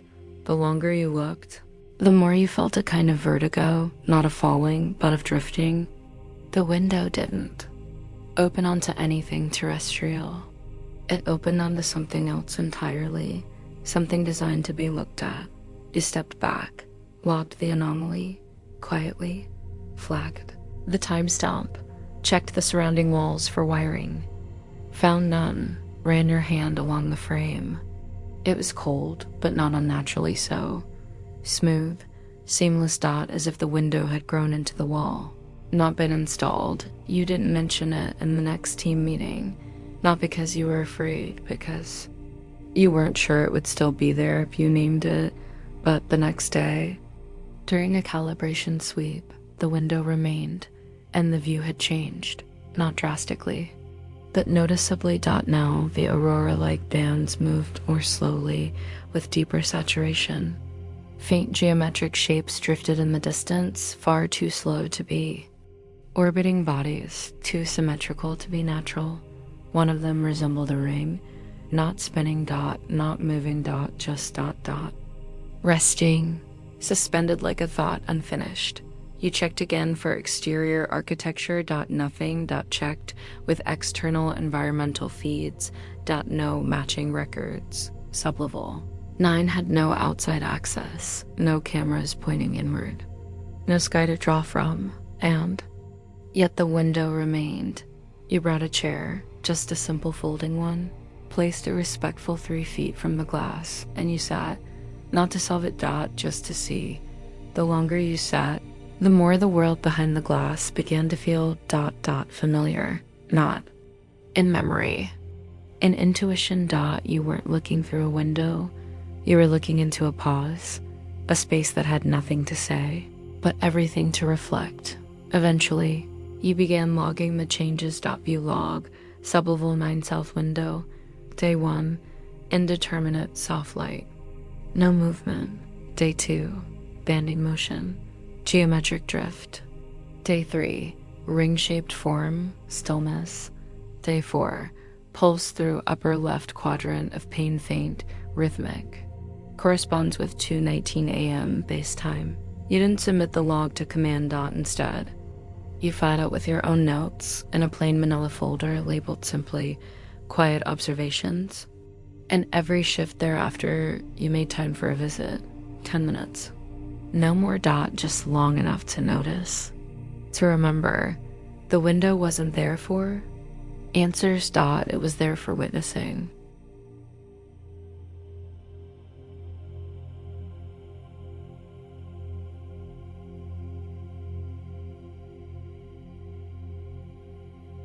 The window never changed the same way twice. That was the first real pattern you noticed. It didn't rotate through skies or scenes. It didn't cycle. It evolved gently, slowly, as though responding not to time, but to attention. The more you visited, the more it offered, in fragments too soft to be called communication, but too precise to be coincidence. One morning, if morning was the right word in sublevel 9, you entered the lab as usual and paused 3 steps in. The window was brighter, not harsh, not luminous, just closer. The space beyond felt less distant, as though whatever light it emitted had found a clearer route to your perception. You walked to your chair, waited on the other side of the glass. The movement within the sky, if it could be called sky, slowed to something like breath. Wide, sweeping arcs of pale color drifted in gentle pulses. The geometry from the previous visit now dispersed into faint constellations of light. They didn't form letters. They didn't speak, but they watched Dot nod in. Surveillance Dot and company Dot, you found your breath slowing to match the rhythm. You'd grown used to the strange equilibrium the room provided, how your thoughts quieted, how your internal sense of noise softened in the window's presence. Today, a new thought arrived, not in words, but in feeling. What if the window didn't open outward, but inward? Not a view into space, a view into remembrance. The shapes were too regular, the motions too timed, the glow too calibrated. It wasn't cosmic. It was crafted Dot, and yet it didn't feel artificial Dot. It felt Dot offered. That realization stayed with. You threw the shift, through the elevator ride up to sublevel 4, through your silent lunch in the corner of the mess hall. You barely noticed when your name was called for inspection duty. The sky in the window stayed behind your eyes. You returned the next night, an hour early Dot, no entry was logged. The lights flickered once in the hall outside, a soft pulse of recognition Dot when you opened the lab door. The window was waiting. This time, the colors were dimmed, but in their place. Something more Dot depth. Dot, you stepped closer Dot. It was no longer flat.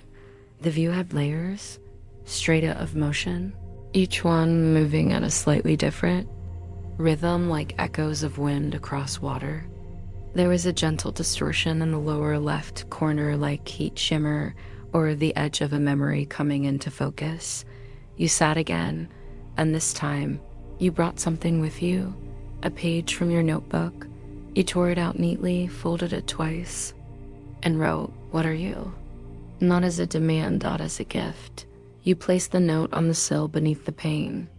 No tape, no wait Dot, and you waited Dot, nothing changed. Not immediately, but on your next visit. The page was gone Dot, in its place was a faint marca. Shape on the glass, fogged into being, a circle, with 3 lines radiating from its center. 1 up, 2 down. You didn't recognize it, but it felt known Dot, as if it had been drawn from your own dreaming. Mirrored back in a language you never learned, but somehow understood. You left another note the following night. Is this memory? No response, but the light through the glass warmed slightly. And when you reached out to rest your fingers on the pane, the cold had lessened. You didn't try to go further. There were no fantasies of stepping through, no desire to breach whatever barrier the window maintained. Its purpose wasn't passage Dot, it was presence.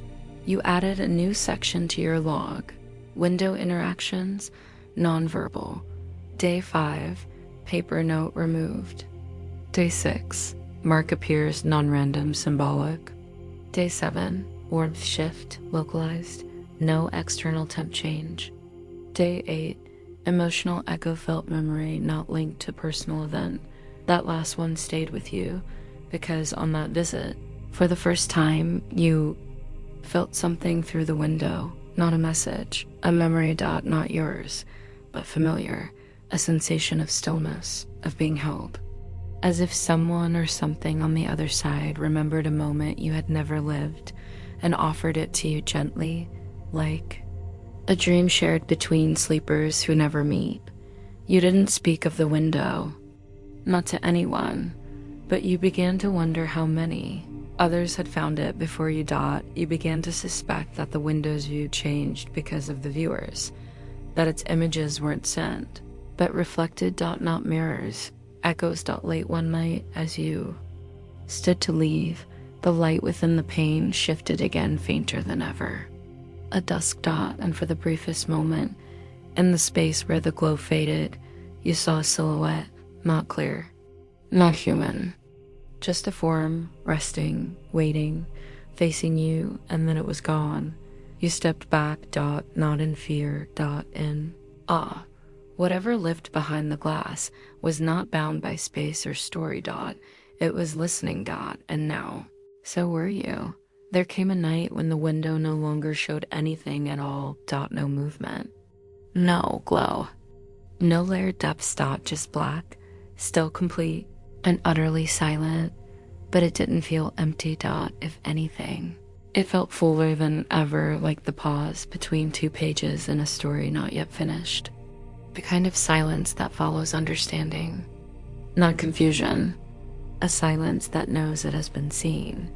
You sat in your usual chair, 3 feet from the pane, notebook balanced on your knee, pen resting idle.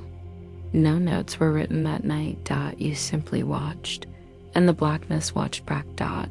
It didn't reflect your shape. It didn't echo the room. It was not a mirror, not a portal, not even a surface dot. It was a presence, one without edges, one that did not need to reveal to be known. You sat with it, 5 minutes, 10, perhaps. Longer dot time, always soft here. Then, without warning or transition, the darkness brightened, not in flash, not in shimmer, but from within, a single thread of light, thin, arcing slowly through the void as though drawn by a steady, careful hand. It curved like a comet's trail, but never vanished. It bent like the line of a question half-formed. Then another line appeared. Parallel, then a third, intersecting, soft, pale, familiar. You'd seen these shapes before, not here dot, but in your own handwriting.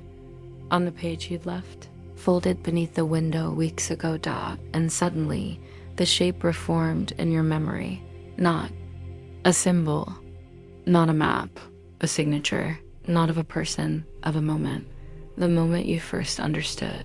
The window was more than material dot, and then the lines began to multiply. Dozens, then hundreds, but never chaotic. Never overwhelming dot, each line carried intention. Emotion, not a mark. Some curved like wind.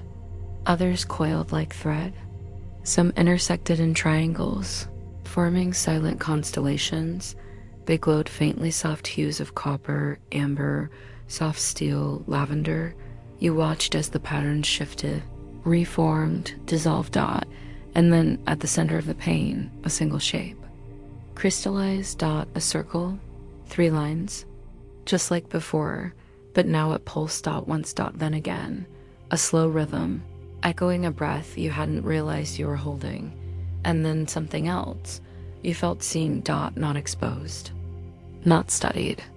Seen like a familiar song recognizes the voice that sings along dot. It was not affection, not surveillance dot, it was knowing. And as you sat there in the silence of Sublevel 9, your notebook untouched, you understood the window wasn't an object dot, it wasn't even a location dot, it was a point of alignment, a frequency, and for reasons you might never understand, you had met it fully, matched it, belonged to it. The light faded, not completely, just enough to soften the contrast. The shapes dissolved. The pain returned to its original state. Still, gentle, quiet dot, you stood, placed the notebook on the table, beside the chair, turned once to face the pain again dot. It glowed faintly only for a second, like a blink. Or a nod dot, then you left. The hallway outside felt warmer dot, your boots made. Less noise against the floor. You walked without urgency. When you reached the elevator, you hesitated. Then, without really thinking, you returned to the lab's door. Opened. It stepped inside. The window was gone dot, no sign of its presence. No indent in the wall. No marks. Just smooth, uniform concrete, seamless. Featureless dot, as if it had never been there. And yet you didn't feel sadness, because something remained dot, the quiet. The silence still held. A rhythm. Still remembered the pulse dot, your breath matched it. Your thoughts moved within it. You closed the door behind you, nodded once to the empty wall, and walked away. The window had given what it came to give, not vision. Not information dot, resonance dot now, and then, on your long walks between levels, you catch yourself glancing at ordinary walls, at shadows, at corners, not expecting, just open. And once, weeks later, when you pass through an equipment corridor, On sublevel 4, you noticed a faint shimmer across the tool panel, just a glimmer. Gone in a blink, but you smiled, because you understood now. Some skies are not above us. They're within us. And sometimes, if you're still enough, quiet enough, present enough, they'll show themselves again. Some objects in the base appear with such understated finality, it's as if they were always there. The filing cabinet was one of them. It sat in the corner of Archive Room Delta 3B, a room no one used anymore, at least not recently. The shelves were half empty. The lights flickered just enough to be overlooked, and the air always held the scent of paper just past its prime, slightly sweet, slightly musty, like forgotten correspondence. The cabinet didn't match the others, not in size, not in color, not in weight. It was taller than standard issue 4. Drawers instead of 3, with brass handles instead of brushed aluminum. The paint was a faded green-gray, the sort seen on military vehicles older than any living staff member. It bore no label, no department code, no inventory sticker, but it was locked. Not by key, not digitally. By absence. The drawers had no visible keyholes, no biometric sensors, no latch. Just the quiet defiance of drawers that would not open. Not with strength, not with tools, not with persistence. You found it during a quiet recataloging effort, not part of your main shift. Just an extra assignment logged under archival integrity assessment, a term broad enough to mean anything from dusting shelves to reviewing decades-old microfilm. You scanned the room. The usual rows of standard filing systems stood in quiet disuse, some tagged with plastic markers indicating transfer status. Others sat waiting for a second look, but the tall cabinet stood apart, not hidden, just unbothered. Approached it.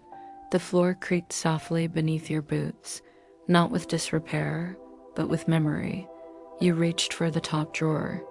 Tried the handle. Nothing. No resistance. No lock click. Just sealed. You tried the next drawer. Then the next. Same result. And yet, as your hand lingered on the cool brass of the third drawer, a strange thought occurred to you, not urgent, not invasive. Just placed. You've already read what's inside. The thought passed like a breeze. You blinked, looked around, nothing had changed. You pulled out your notebook, wrote a small entry, unlisted cabinet in 3B4 drawers, no keyholes, feels known. You checked the room logs. No mention of installation, no record of relocation. When you searched the database using visual identifiers, the system returned. No matches. The cabinet didn't exist on paper, but it stood right in front of you. You returned the next day. Not for work, just to see if it was still there. It was, but something was different. There was a note, taped neatly to the side of the second drawer. A square of yellowing paper, edges curling slightly. In faded black ink. It read, "For those who remember what they haven't yet read." You stood there a long time because the words didn't make sense. And yet, you understood them. You had the distinct feeling you'd seen that handwriting before, on old forms, on corner memos passed between departments that no longer existed, on carbon copies from a decade before you were stationed here. You didn't remove the note. You didn't report the cabinet, but you began visiting it more often. Once a week, then twice. Always when the archive was quietest, when no one else was around. You never forced the drawers. You simply stood near it, sat beside it on the floor sometimes, notebook open in your lap, listening to the silence around it, the kind of silence that feels stacked, layered, like pages. Eventually, you began to write, not about the cabinet directly, about memories, moments from early in your career, snippets of overheard conversations, some of which you could no longer place, names of rooms you'd seen only once, doors you weren't sure you'd ever pass through, but which lingered in your thoughts anyway. And once, in a fit of quiet instinct, You tore out a page and slipped it into the thin gap between the bottom drawer in the cabinet frame, not to hide it, to file it. You stepped back, waited, nothing happened. But on your next visit, the page was gone, in its place, a new sheet, same paper. Same size, written the same soft hand. That room was called Echo Bay. It no longer exists, but you were correct. You sat down on the floor, the air seemed warmer. The cabinet said nothing, but you felt heard. You began to think of it as a conversation, not in the way people speak, not with questions and answers, but in the quiet way felt echo between pages, soft responses to things never voiced aloud. A rhythm, not a reply. The cabinet never opened, not once, and yet, over time, it gave back more than most doors on the base ever had. You didn't visit every day. That would have drawn attention. Instead, you built the ritual into your off hours. You made excuses to pass near the archival wing, sometimes with a clipboard in hand, sometimes under the guise of inventory reconciliation or quiet protocol clearance. A vague phrase no one ever questioned. Always, the cabinet waited, its brass handles never tarnished, its paint never chipped. It stood like a sentry for something it didn't need to guard. It kept writing, not to ask questions, though questions came, but to offer little fragments, personal memories, feelings you'd never admitted out loud, not even to yourself.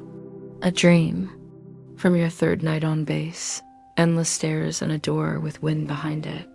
A phrase you once heard in passing, not everything buried was meant to be forgotten. You tore those thoughts free and slipped them, gently, into the narrow seam of the bottom drawer, and the drawer always took them. No sound, no pull, but the paper would be gone.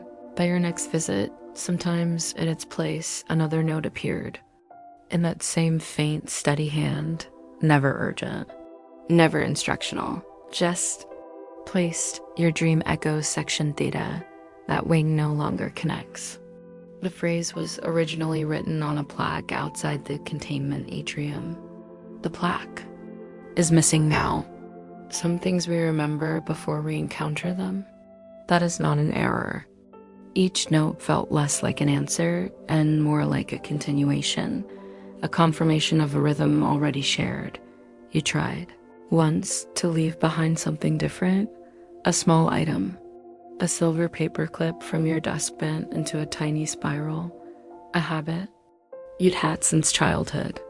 You slipped it between the cabinet and the wall, where the baseboard met the floor. The next day, it was gone, and a folded scrap of metal had appeared in your inbox locker, your initials scratched faintly on one side, not forged, not copied. Returned.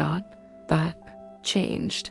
You didn't ask how the cabinet wasn't about explanation. It was about exchange. After a while, you stopped writing about external events. You turned inward. You shared memories that felt true, even if you weren't sure they were yours. An empty hallway where footsteps echoed in reverse.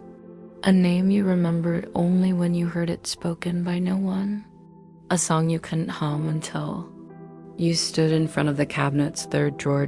And slowly, the cabinet gave you more in return. The notes grew longer, more poetic, not riddles, not stories. Something in between. The drawer you reach for is not locked.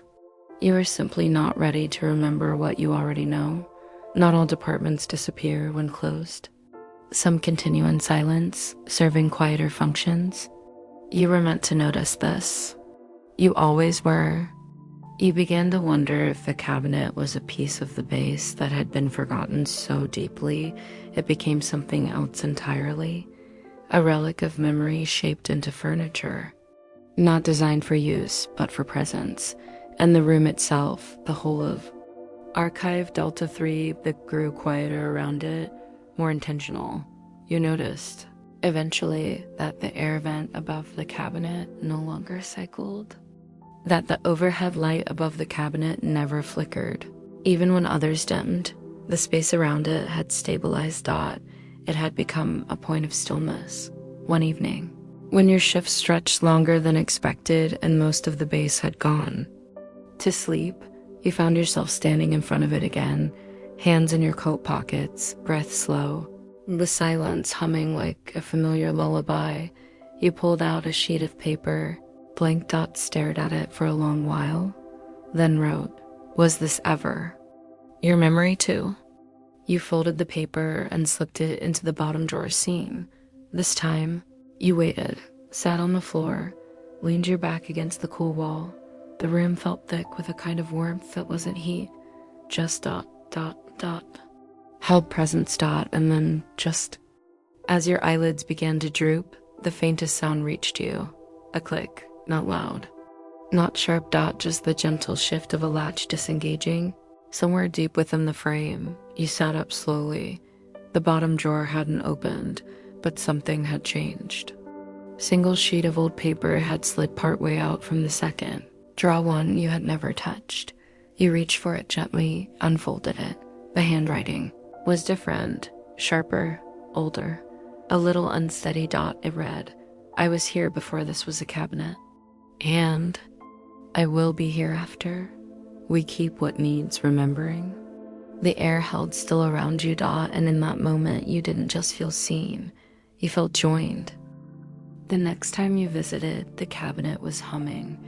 Not audibly, no mechanical buzz, no motor whir, but humming in the way a presence sometimes hums, like a thought just on the edge of memory. Like the room itself had settled into a lower frequency, inviting you to step quietly through. Dot, it hadn't moved. It never moved, still in its corner, untouched by air currents, unnoticed by anyone else who passed through the archive, but it was awake now. Or maybe aware that you were.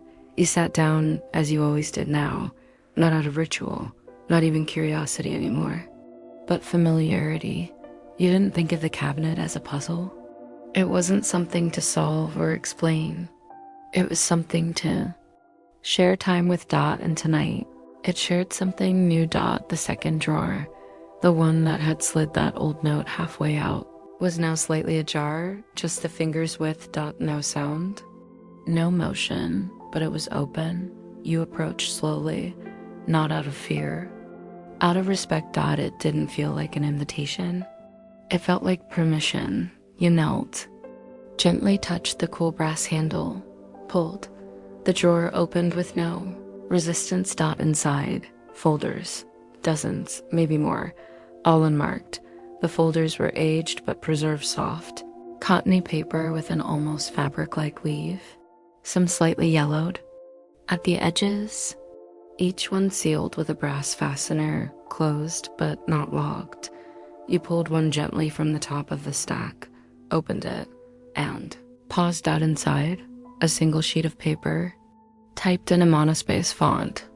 Centered on the page, Facility Echo, Unscheduled Access Log, marked 2nd, 1971, Subject ID, Unknown Time, 2:47. Entered corridor via non-standard sequence, no door logged. Observed lights shifting tone, claimed to recognize layout from dream. Terminated interaction peacefully, left without trace, memory left intact. Transcribed by KS, record no longer in rotation. You stared. Dot, not at the words. Dot, at the time. Dot, 2:47. Dot, the same as the clock in the break room. Dot, the same frozen moment that had lingered in your thoughts. Since that impossible discovery weeks ago, you opened another folder. Storage compartment 12B, object 4 Theta cabinet, emerged after discontinuation of Project Retain. Origin point unknown. Attempts to relocate unsuccessful. Weight undefined. Has accepted 15 offerings, returned 5. Response to presence, not personnel clearance. Recommendation, maintain environment. Observe passively, do not report. Number. Author. No date, but the paper felt older than your entire time at the base. You looked up at the cabinet, still silent, still waiting. You returned the folders. closed the drawer softly, sat back again, letting the stillness settle. The cabinet, it seemed, had begun to trust you, and not just as an observer, as a continuation, because what it held wasn't secrets, it held remembrances, stored echoes of spaces and moments too fragile for official memory. Moments like dreams, vivid and feeling, abstract in fact, places that no longer existed, or perhaps never had, and yet felt known. You reached into your notebook and tore out one final page. Wrote with deliberate care, "I will remember what needs." Remembering, folded it, slipped it into the bottom drawer's seam. No response. No note in return, but when you looked again at the second drawer, it had closed itself, and that was enough. You stood, one hand on the cabinet's cool frame, whispered just once, "Thank you." The room didn't reply, but the air shifted, and as you turned to leave, the lights in the hallway flickered once, gently, a gesture of acknowledgement. Later, in your quarters, you dreamt of paper rustling like waves. You dreamt of drawers opening on their own, of folders that contained names you hadn't yet met, of a base that remembered itself. Quietly, through the people who paused long enough to see it. And in the dream, the cabinet wasn't a cabinet anymore, it was a place. A living archive of unofficial truths. And you weren't reading from it, you were becoming it, It started with the sound of a latch clicking shut, not loudly, not near you, just close enough to notice. You turned your head slightly. The locker corridor in dormitory block C was mostly empty, the way it always was just after lights out. A few stragglers shuffling back from night shift, boots echoing shoulders. Slouched, but no one near enough to have caused it, and yet the sound lingered behind your ears, not just heard, felt, a quiet click, final, familiar, you. Didn't investigate that night, just log the memory. A mental note added to the soft backlog of base oddities that rarely warranted mention. This place had a rhythm that didn't always align with explanation, but the next morning, as you pulled your own locker, open third row, left bank, fifth, from the end, you saw something odd in the row across from you. A locker door slightly ajar, not wide. Just an inch, not enough to look inside. Just enough to invite noticing.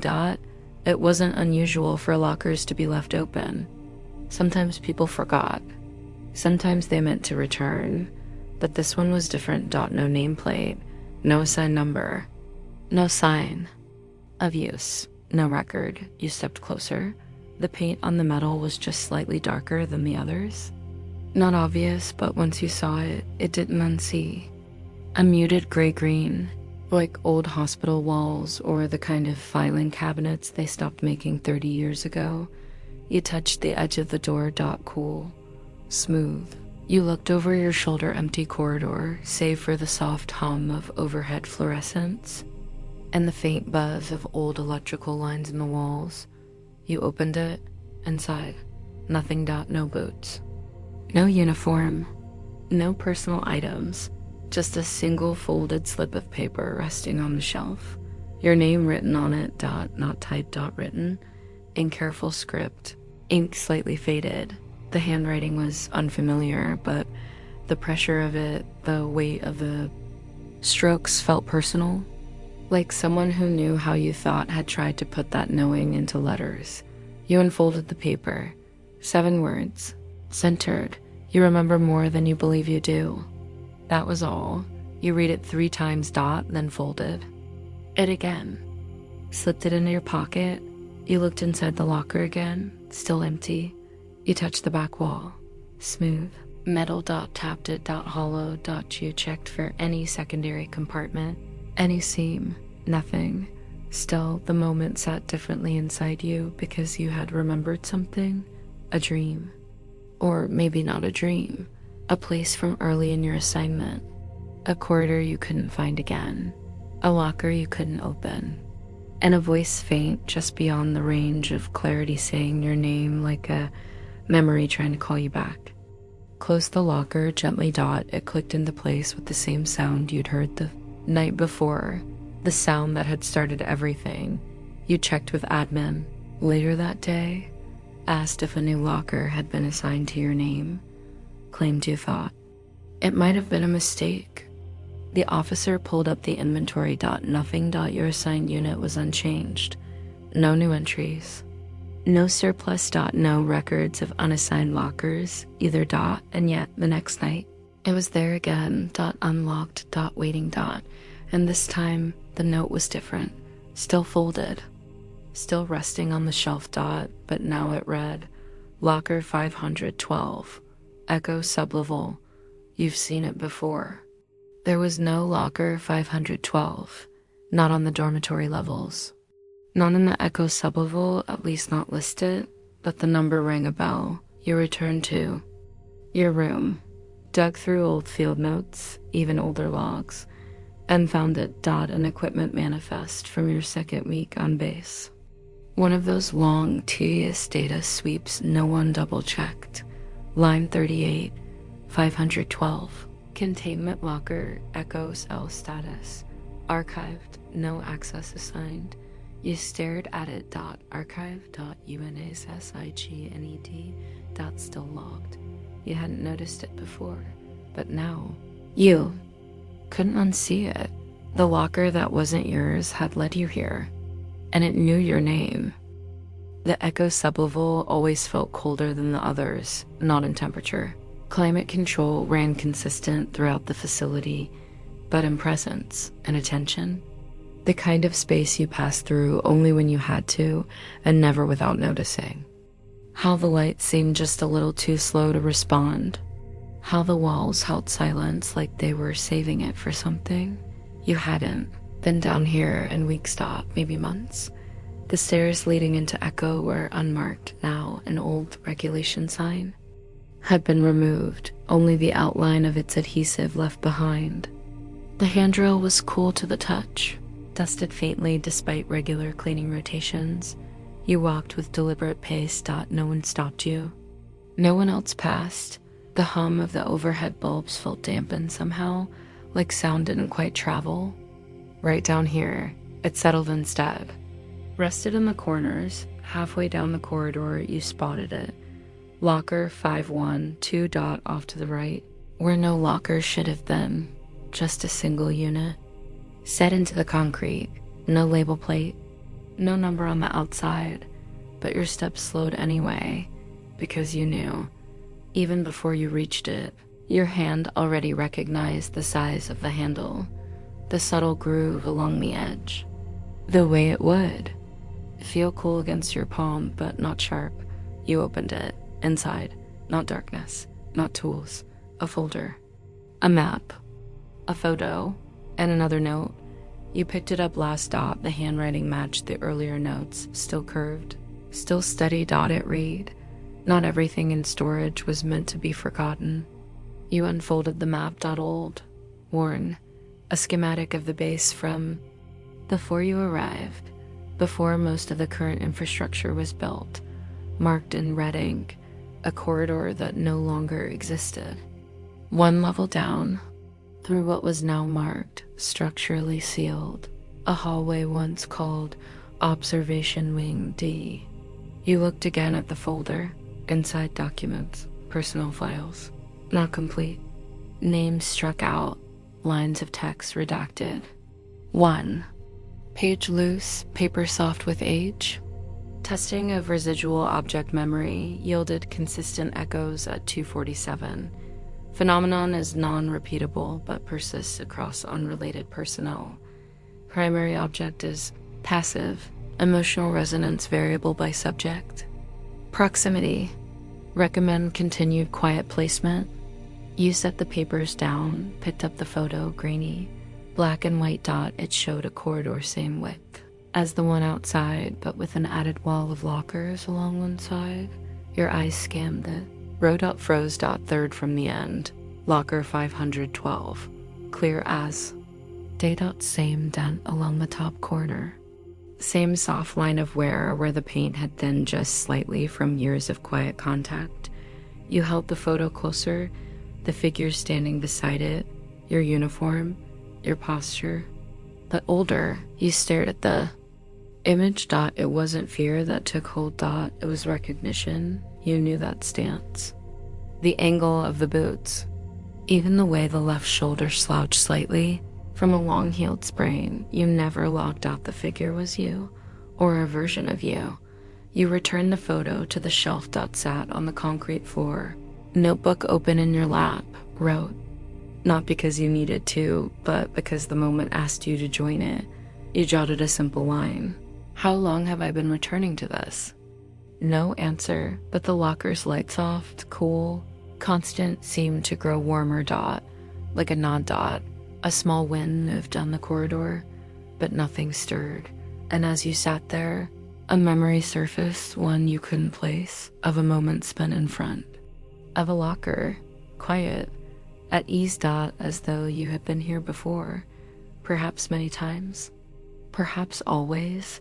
You returned one last time, long after the rest of the base had gone still. It wasn't planned. There had been no note this time, no sound, no latch clicking in the hallway. Just the quiet knowing in your chest, that subtle shift that tells you something's waiting, not urgently, not loudly. Just waiting. You passed through the familiar turns of dormitory block C. The empty hum of quiet infrastructure surrounded you, low and unobtrusive. Every corridor had its own personality down here. Every angle carried its own shadow. Echo sublevel felt even quieter tonight. As you descended, the stairwell lights followed your steps on, then off again behind you, like a path opening and closing. Just for you, the usual sounds had softened. There was no buzzing in the bulbs, no metal creaks, just air, patient and still. And then the locker 512, exactly where it had been. Exactly as it had been. The photo, the folder, the map, all gone now. No clutter, no remnants, just a single new note resting on the shelf, folded once. You picked it up with steady hands. The handwriting was yours, not similar. Yours. Even the small slant you'd never quite corrected. The habit of curving your lowercase y too far to the left, and the words were simple. You're ready to remember. You closed your eyes. For a moment, nothing happened, and then the feeling returned, like warmth moving up from the floor, through your legs, across your shoulders. Not heat. Memory. But not as you knew it. Not like watching old scenes play behind your eyelids. More like slipping back into a room you hadn't visited since childhood, where the air already remembers. Your breath and the shadows lean exactly where they always did. You saw yourself years ago, not as an observer, but as a participant, standing in this hallway, quiet, unsure, holding a note you didn't understand. Not from today, not from this visit, from before, long before your assignment had become permanent, before the space had learned your name. Locker 512 had always been here, but it didn't belong to you. It belonged with you. It had tracked your arrivals in silence, remembered the echoes you didn't know you left behind. It had gathered fragments, not things, feelings, pauses, curiosities. You opened the locker again. Inside, the walls were no longer cold. Instead, they radiated a kind of quiet memory, like pages turned slowly through time.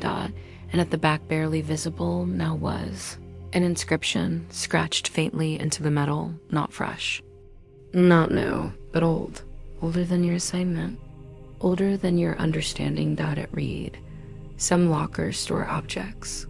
This one stores you. You reach forward, touch the metal gently, the texture of the letters, the warmth beneath them, the memory between them. And for the briefest moment, the locker felt full. Not with contents. With recognition. Then, as gently as it had opened, the locker door began to close. You didn't resist, didn't force it to stay. You simply nodded. Let it seal itself. There was no sound, just the soft finality of something coming full circle. When you turned to leave, the corridor felt different. Not transformed, just understood, like a room you'd finally remembered the name of. And as you reached the end of the hallway, just before the stairwell turned out of sight, you looked back. There was no locker dot, just smooth concrete dot, as if 512 had never existed. And yet, you felt lighter, not empty, just no longer carrying what didn't need to be held. Later that night, in your quarters, you placed the final note, the one written in your own hand, into your notebook dot. It slid between the pages with ease. The edges didn't quite align with the rest of the paper dot, as though it had always been there.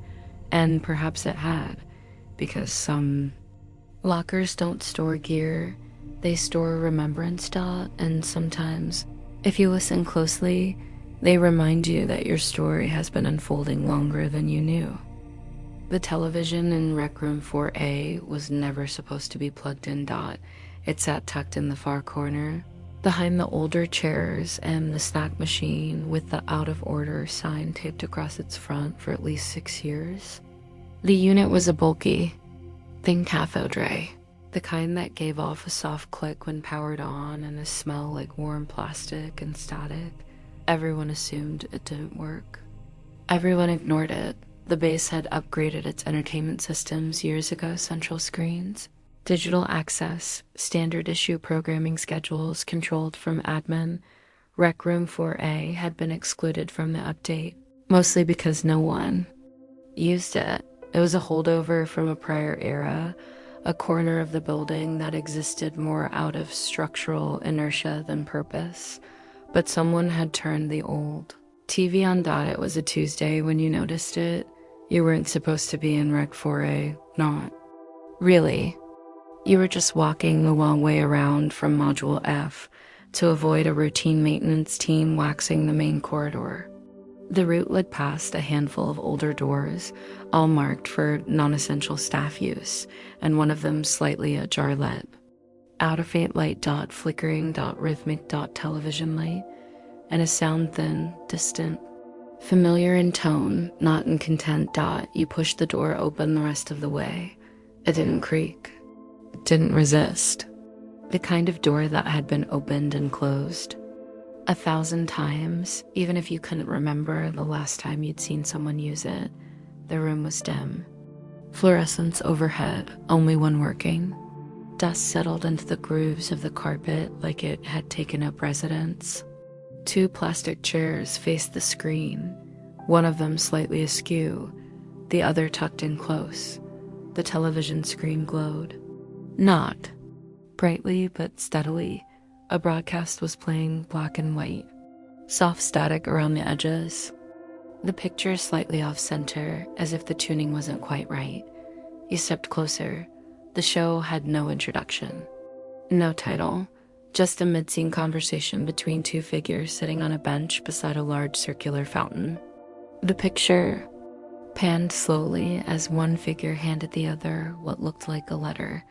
Their faces were vague, not blurred, just indistinct. As if the resolution refused to settle, there was sound but no dialogue. The voices moved like murmurs you couldn't quite parse. Not muffled. Just a little too far away to hear, even though they were inches from the camera. And beneath it all, a faint music. Not a tune exactly, more like a sustained chord, a hum that never resolved. You checked the TV dot, no remote, no dial, no visible power cord dot, and yet it played. The screen continued, the scene shifting slowly. The fountain disappeared. Now the figures were in a hallway, bare floor, overhead lights. One turned to look toward the screen, not at the camera, not at you, but through. You stepped back only a little. The moment passed. The figure turned away. The music stopped. The scene dissolved into static. You waited. Nothing changed. Then, suddenly, a new scene. A small room, 1 chair. 1 light overhead, and a table with a piece of paper resting in the center. A hand entered the frame, picked up the paper, held it toward the screen. Your name was printed on it. Clear, crisp, not scribbled. Type. Just. Your name. No other text. Then. The screen went black. You didn't move for several seconds. The TV remained unpowered, glowing faintly, but no image returned. You sat in the chair. Waited. Nothing. The air in the room felt different now. Like the static had crawled out of the screen and rested in the corners of the ceiling. Watching quietly, you didn't report it. You didn't know what you report. Instead, you returned the next day. Same time. Same corridor. The door was slightly ajar again. You entered. The TV was on. A different show was playing. This one looked like security footage. A camera facing an elevator door. Timestamp blinking in the corner. The door opened. A person stepped out. Not in uniform. Civilian clothes. Carrying something. A duffel bag. Too heavy. The person staggered slightly. They looked up toward the camera. Couldn't see the face clearly, but the hair. The height. The posture. It was you, or someone almost you. They walked to the side of the hallway. Knelt. Opened the bag. The footage cut out. Black screen.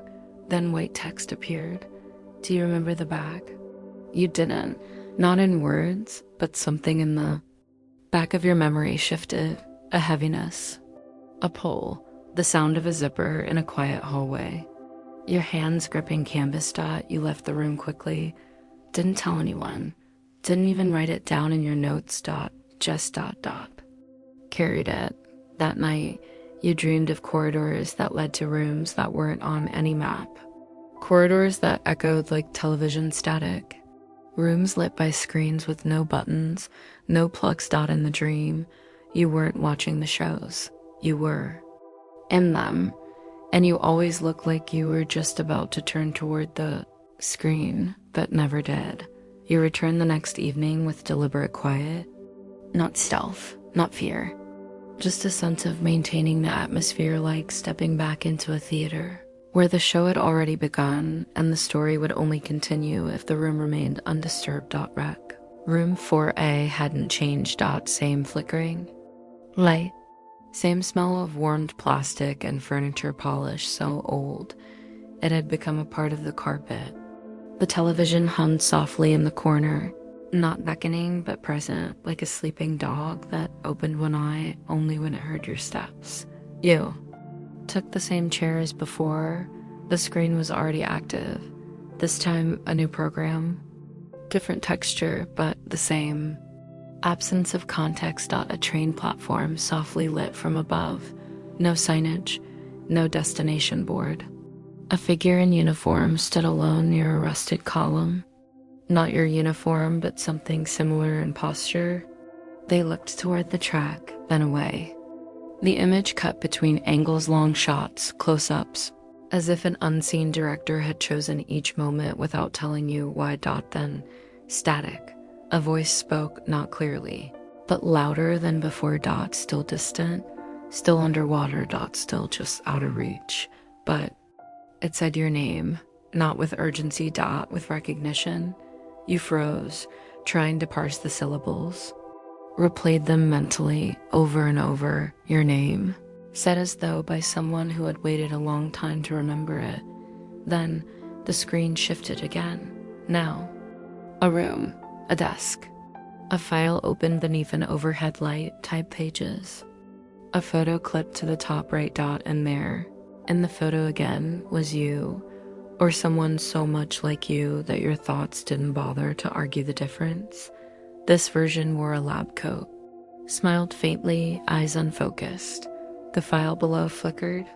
Briefly, and for the first time you saw words on the page. Echo clearance level. Blue reinstated under conditional review. Prior designation withheld for reasons unrelated to performance. Subject returned willingly. Subject was never reassigned. Then the scene froze and a tone played. One long note. Not dissonant. Not alarming. A recognition chime. Like when the bass. Doors unlock. Then the screen went black. No message. No closing text dot, just the hum of the old TV and the faint electric breath of the room. You stayed seated dot, heart steady, not racing, thoughts gentle but forming. You remembered now that you had been issued a different designation during your first 2 weeks, one you hadn't used since, a number. Not your name. You'd never mentioned it to anyone, because no one had ever referred to you. But now the screen had dot, now the television had spoken, as if the facility itself remembered something you had been encouraged to forget. Rose and stepped closer to the screen, reached out not to touch it, but to be near it dot, and in that nearness. The static rose slightly in pitch dot, almost like a breath drawn in. The hum thinned, and for one frame, just one, you saw the screen flash with an image, a door, metal, marked with a black triangle inside a white circle. You didn't recognize the symbol, but your chest tightened. Not with fear, with longing. A memory surfaced not clear. But waited out a room, you once stood outside, unsure whether to knock dot. You returned to your seat, pulled out your notebook, wrote, second viewing. Broadcast includes personal identifiers. Symbol, black triangle, white circle. Feels familiar. Possible dream retrieval. You drew the symbol from memory dot. It came too easily dot. Your hand knew the lines before your mind did. You closed the notebook, rested it in your lap, and waited dot. Another show began. This one even quieter. A person stood in the long hallway, lights flickering slowly above. They were dressed plainly, hands clasped behind their back. You never saw their face, but they paced the hall 3 times, then stopped and looked at a door marked with the same triangle and circle. They didn't enter. They just stood dot, and as they did, text appeared across the bottom of the screen. You've been here before. You left yourself something behind. No further movement dot now. Music dot, just the stillness of the scene, and the faint suggestion that something within you already knew the way back. The screen dimmed dot, and this time didn't return to static dot, just held the last frame like a held breath. Stood again. Checked the room dot, no camera dot, no speaker dot, no sign of how or why the screen showed what it did. But you left that night with a name on your tongue. Not your own dot, another dot one. You hadn't spoken since training rotation dot. It echoed behind your steps like a soft reminder. You waited 3 days before returning, not out of caution, though part of you hesitated, but to see if the room would change in your absence, as if the television might forget you, or remember you differently, or perhaps update its intentions dot. It hadn't. Rec Room 4A was exactly the same, one overhead. Light flickering, dust soft underfoot, and the glow of the CRT television steady in the corner. But tonight, something was different. There were 2 chairs now, side by side dot, both aligned with the screen. You hadn't moved the second one. You were sure. The last time you'd been here, it had been tucked near the snack machine, half covered by a torn emergency blanket. Now, it sat facing forward, identical in its distance and angle to the one you usually claimed dot, no note dot, no explanation. Sat in your usual seat. The television responded almost immediately, like it had been waiting for a signal. That had just arrived. The screen flickered, then stabilized.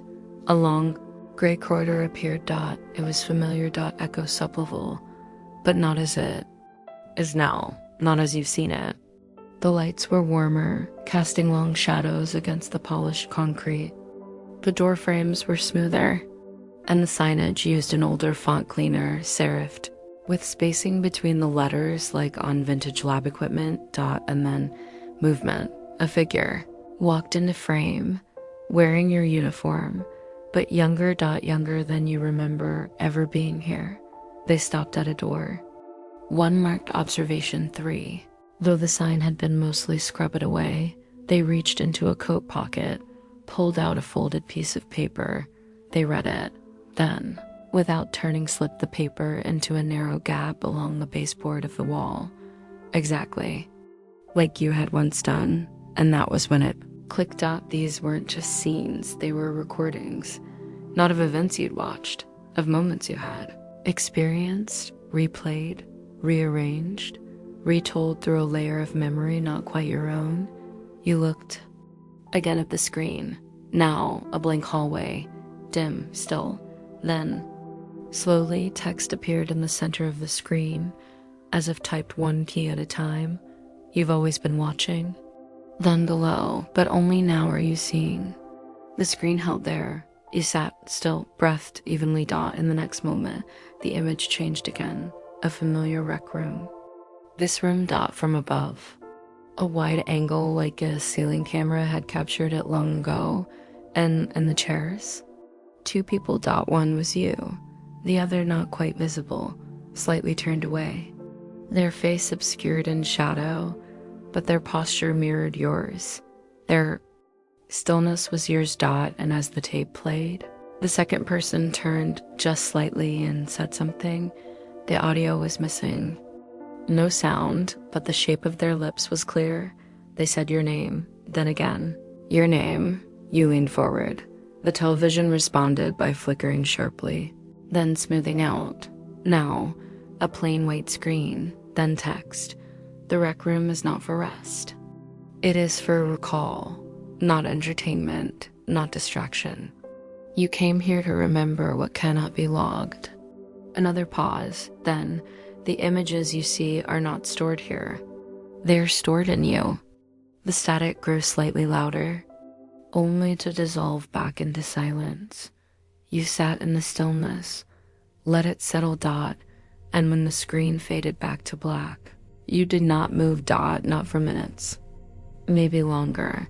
The hum of the machine no longer felt external. Dot. It felt synchronized, as if your thoughts too had taken on that low electric rhythm, that quiet alignment with something long forgotten but deeply yours.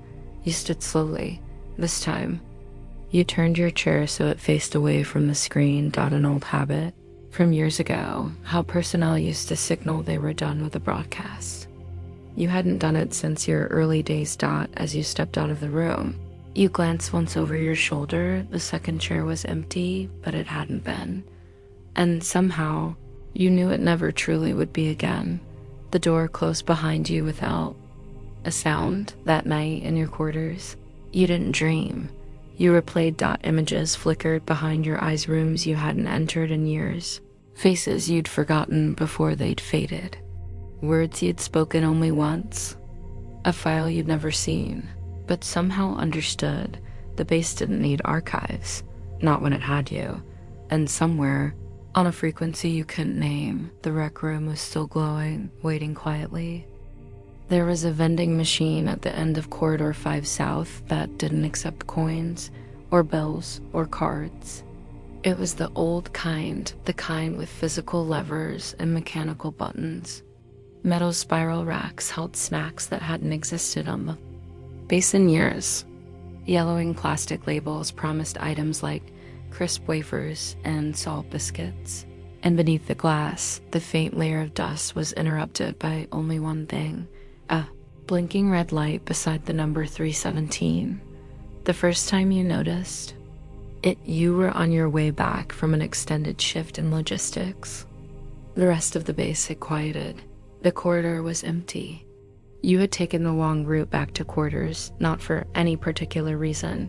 Just to stretch the walk. Sometimes it felt better to keep moving when the air was this still. The vending machine looked like an afterthought. Dot. Wedged between an unused exit door and a storage locker with a broken latch. It leaned ever so slightly forward, like it was straining to get your attention. Dot. At first, it didn't register. Just another piece of forgotten equipment. You'd passed it before, maybe dozens of times. But this time, the blinking red light caught your eye, not rapidly. Once every 10 seconds, slow, intentional. Dot. And beside it, etched into the plastic display, where price or error code would usually show, was a small set of characters, glowing faintly, 3:17 a.m. You pressed one of the buttons, B4, where a small foil-wrapped square waited behind the coil. Nothing happened. You tried another dot, no response, but when your finger touched the side panel, a faint vibration ran under the skin, not mechanical. Not electrical, more like dot dot awareness dot you step back dot the machine's blinking continued, steady, unbothered. That night, you lay in your bunk, unable to sleep. The red digits floated just behind your eyes dot at 3:12 a.m. You checked the time again. Still restless dot at 3:15, you rose. You didn't dress. Just boots and your standard jacket over base clothes. The corridor was colder at that hour. Even the automatic lights hesitated before blinking on, one after the other in sleepy succession. Somewhere distant, a soft hydraulic sigh echoed through the facility like the base exhaling in its sleep.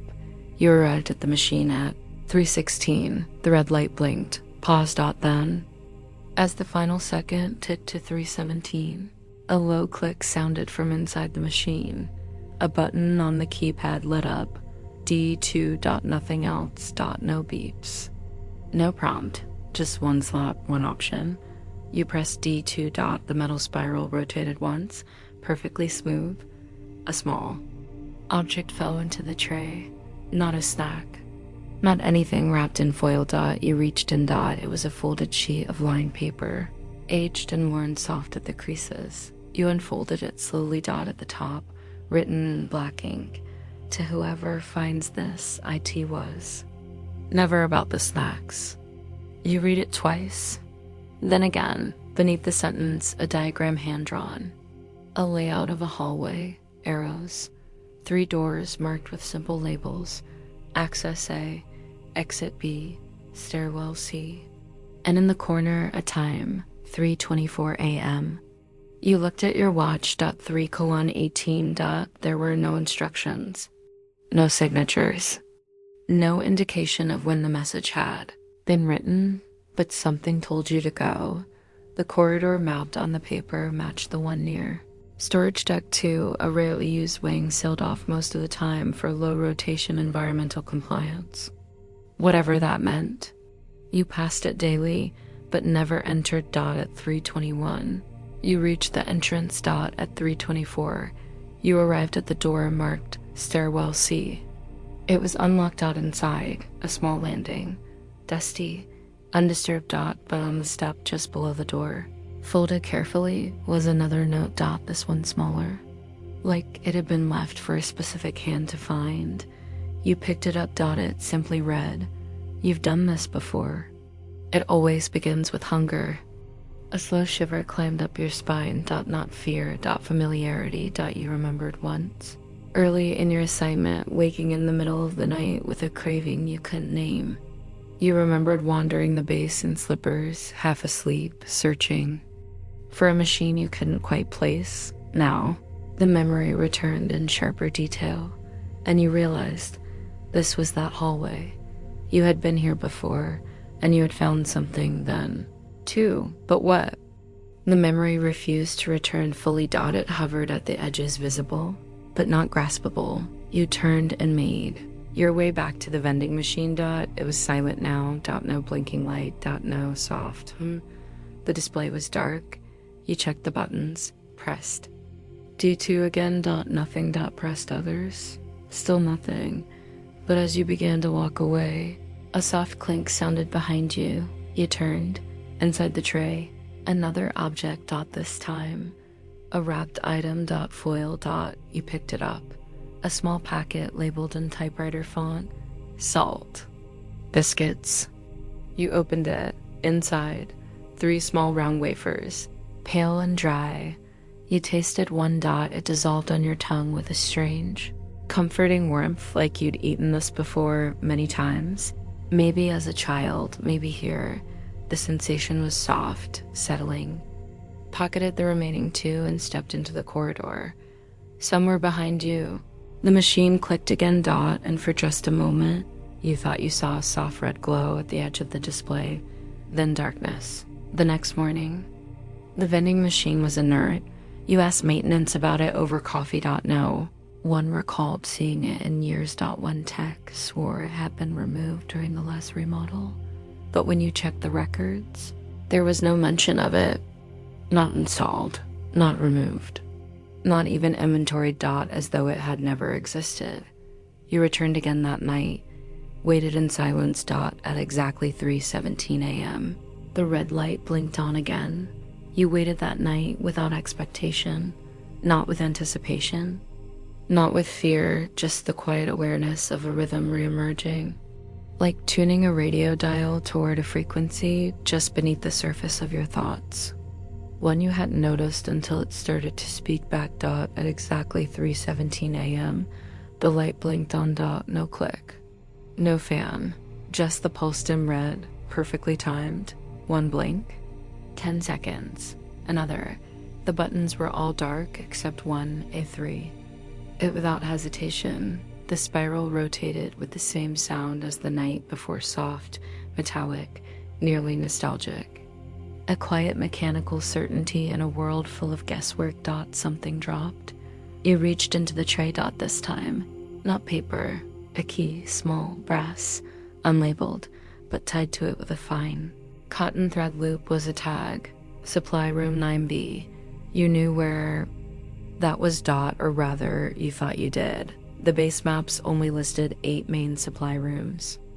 9B wasn't on any schematic you've been given, but somewhere in your memory, tucked between a late-night walk through the East Wing and a fire drill that had rerouted everyone through the old North Corridor, you remembered a door, unmarked, unused, once blocked by a stack of box cables. The kind of door you pass only when forced off dash course. It had a key slot. Not a badge reader. At 3:25, you stood in front of it. The corridor was dim, one of the few areas where overhead motion sensors hadn't been installed. The light flickered in slow, tired pulses. You inserted the key. It turned without resistance. The lock gave a soft click, not loud, but final, like the sound of a sealed envelope being opened for the first time in years. Inside, darkness. You stepped forward. The room lit itself, but not from overhead. Small lamps along the baseboards glowed softly amber, indirect, like ambient lighting in an old archival lab. The air had weight to it. Not musty, not stale, just thick, as if the space hadn't been moved through in a long time. Shelves lined the walls, not labeled, not inventoried. Each held small items, personal objects, a pair of reading glasses, a compass, a child's drawing folded into quarters, a watch still ticking, though its face had cracked. None of them were tagged. None of them belonged in a standard supply room. On the back wall, beneath a narrow pinboard, sat a table with a journal laid open, its pages yellowed, but the ink still fresh. You leaned in. The top of the page read, Inventory, 317 transfers. Below that, a numbered list. Some items had notes beside them. #004, salt biscuits, recovered. Memory returned 1207, number 09 locker key, unclaimed. Waiting for correct iteration, number 011, watch from subject E, still ticking. Temporal anchor stable. The entry labeled number 017 was blank. The space beneath it held only a horizontal line.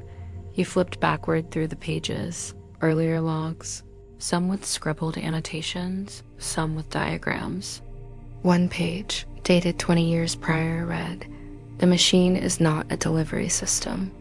It is an interface. It engages only at 317, the liminal threshold between dream encoding and physiological reset. Recipients vary, but selection appears conscious, not mechanical. Items are memories, or catalysts, or both." You flipped forward again. Entry number 021 read, number 021, photograph, black and white. Rec room 4A, viewer identified self in mirror behind camera. Further analysis pending. You sat down slowly. The journal page beneath your hand felt warm, just slightly. Not from heat, but from use. You began to write. Not in the log itself, but on the blank page tucked beneath. Second retrieval. 317 activation confirmed. Machine appears sentient, not in function, but in timing. No access outside designated hour. Key led to room 9B, previously unrecorded. Items here feel remembered, not stored. Vending machine interface behaves as selective archivist. Unclear whether objects are placed or returned. You paused, wrote. Again, unclear whether I'm the one selecting or being selected. You looked back at the shelves, moved to the one nearest the far corner. A label beneath the shelf read, unretrieved, subject P-2003. You didn't know anyone by that designation. You reached toward the item on the shelf, a coin, old, foreign, faintly etched with a symbol you couldn't name dot as your fingers touched the edge. A wave of warmth passed through your chest, a memory, fleeting dot a train station. Your fingers in someone else's hand. The sound of an unfamiliar language spoken. Softly in farewell. Then gone dot just a flicker. You pulled your hand back dot, it wasn't yours dot not yet. You turned toward the door. The lights along the baseboards dimmed slightly, as if sensing your intention to leave. The door swung closed behind you with a whisper. Look down at the brass key dot still in your hand. You returned it to the vending machine tray dot as if on cue. The machine clicked again. The red light turned off dot, and for a moment, just before the corridor light flickered out, you thought you saw a brief message in the display. Thank you for remembering. The machine didn't activate the next night. Set across from it, just past 3 a.m. boots planted on the chilled tile floor, back resting lightly against the cold of a storage locker door. The corridor was silent. The hum of the base's environmental system pulsed low and slow, like a subterranean breath exhaled in the quiet of a sleeping world. But the red light never blinked dot no. Buttons lit up dot no hum of readiness, just a dormant. Box of glass and steel, reflecting your still shape faintly in its surface. And yet, you didn't feel forgotten, you felt known. The previous nights had not been dreams. The journal, the key, the room that didn't exist on any map you had returned. To each, found your own writing, your fingerprints in the dust. Evidence of moments that would never make it into reports. They weren't events. They were reminders. That next morning, as others awoke and the base stirred with the shuffle of boots and cafeteria trays and status reports, you walked to rec room. 4A, you hadn't visited it since the broadcast. Hadn't needed to. But today, something in you wanted to see the screen again. When you arrived, the door opened without resistance.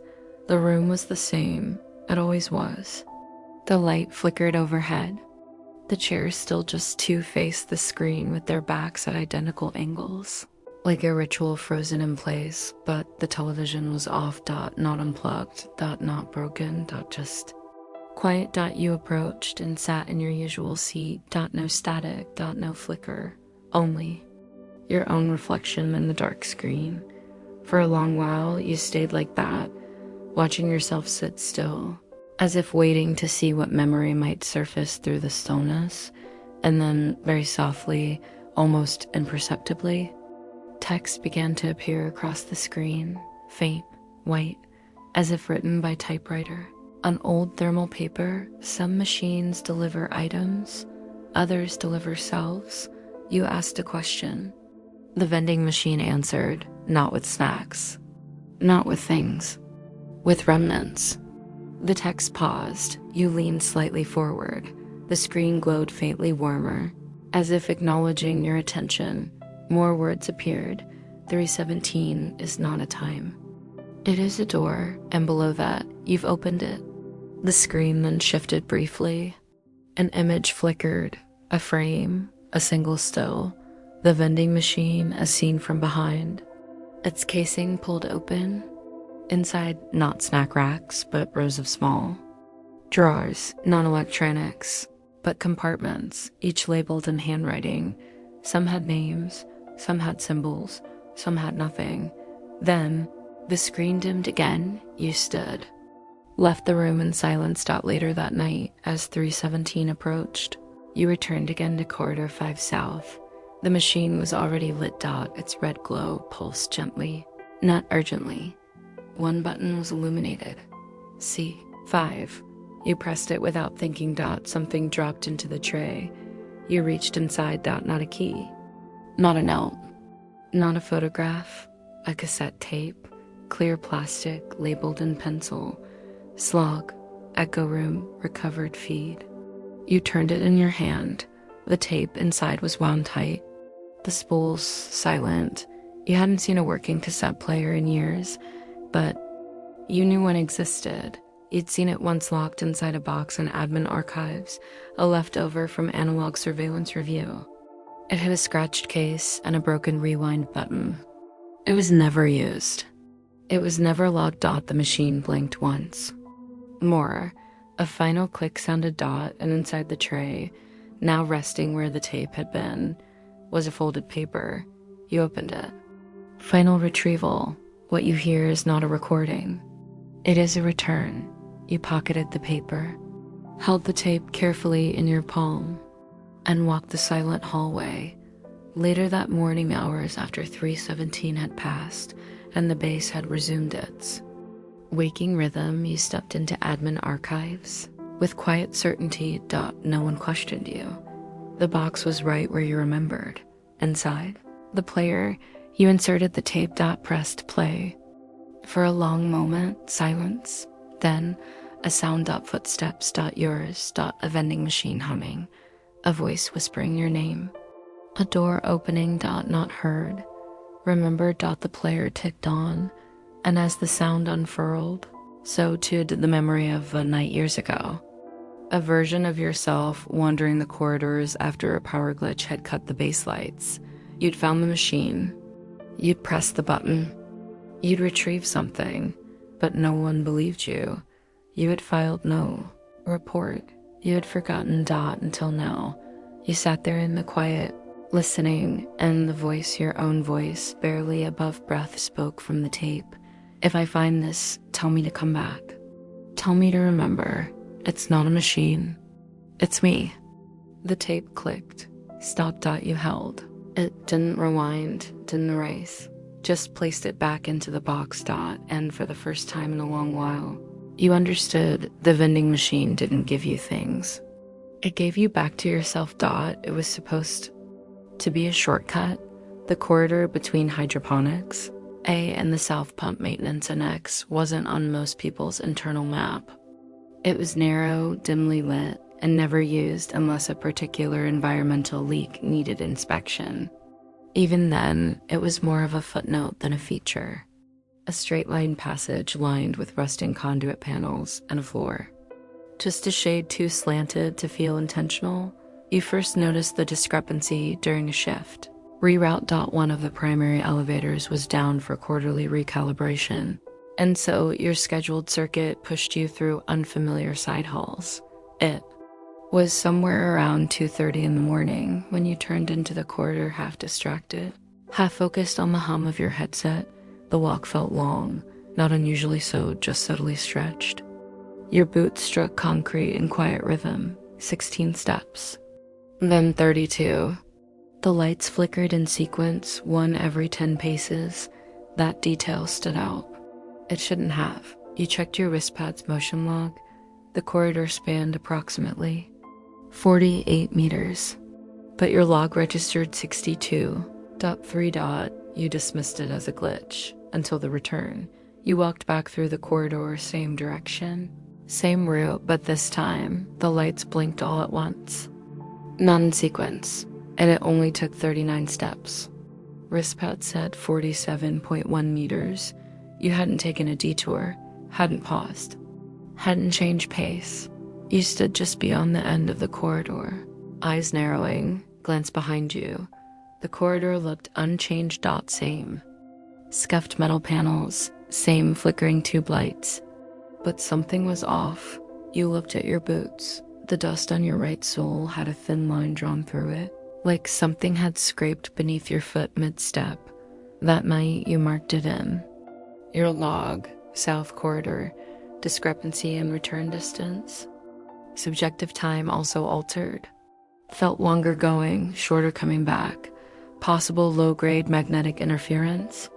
You didn't believe the note. You were just trying to label the unease. The next night, you tested it again. Same route. Same time. Set a stopwatch from hydroponics A to the maintenance annex. 1 minute, 42 seconds. From the NX back to hydroponics, 1 minute, 11 seconds. Same pace. No interruptions. Only. Different. You stood at the entrance and stared into the passage. Nothing unusual. No shift in temperature. No warping of air. But a low, low hum, one that hadn't been there before, seemed to hang just below your hearing threshold. The corridor once more. Counted your steps aloud. 40-8 to get through. 36. To return. You frowned.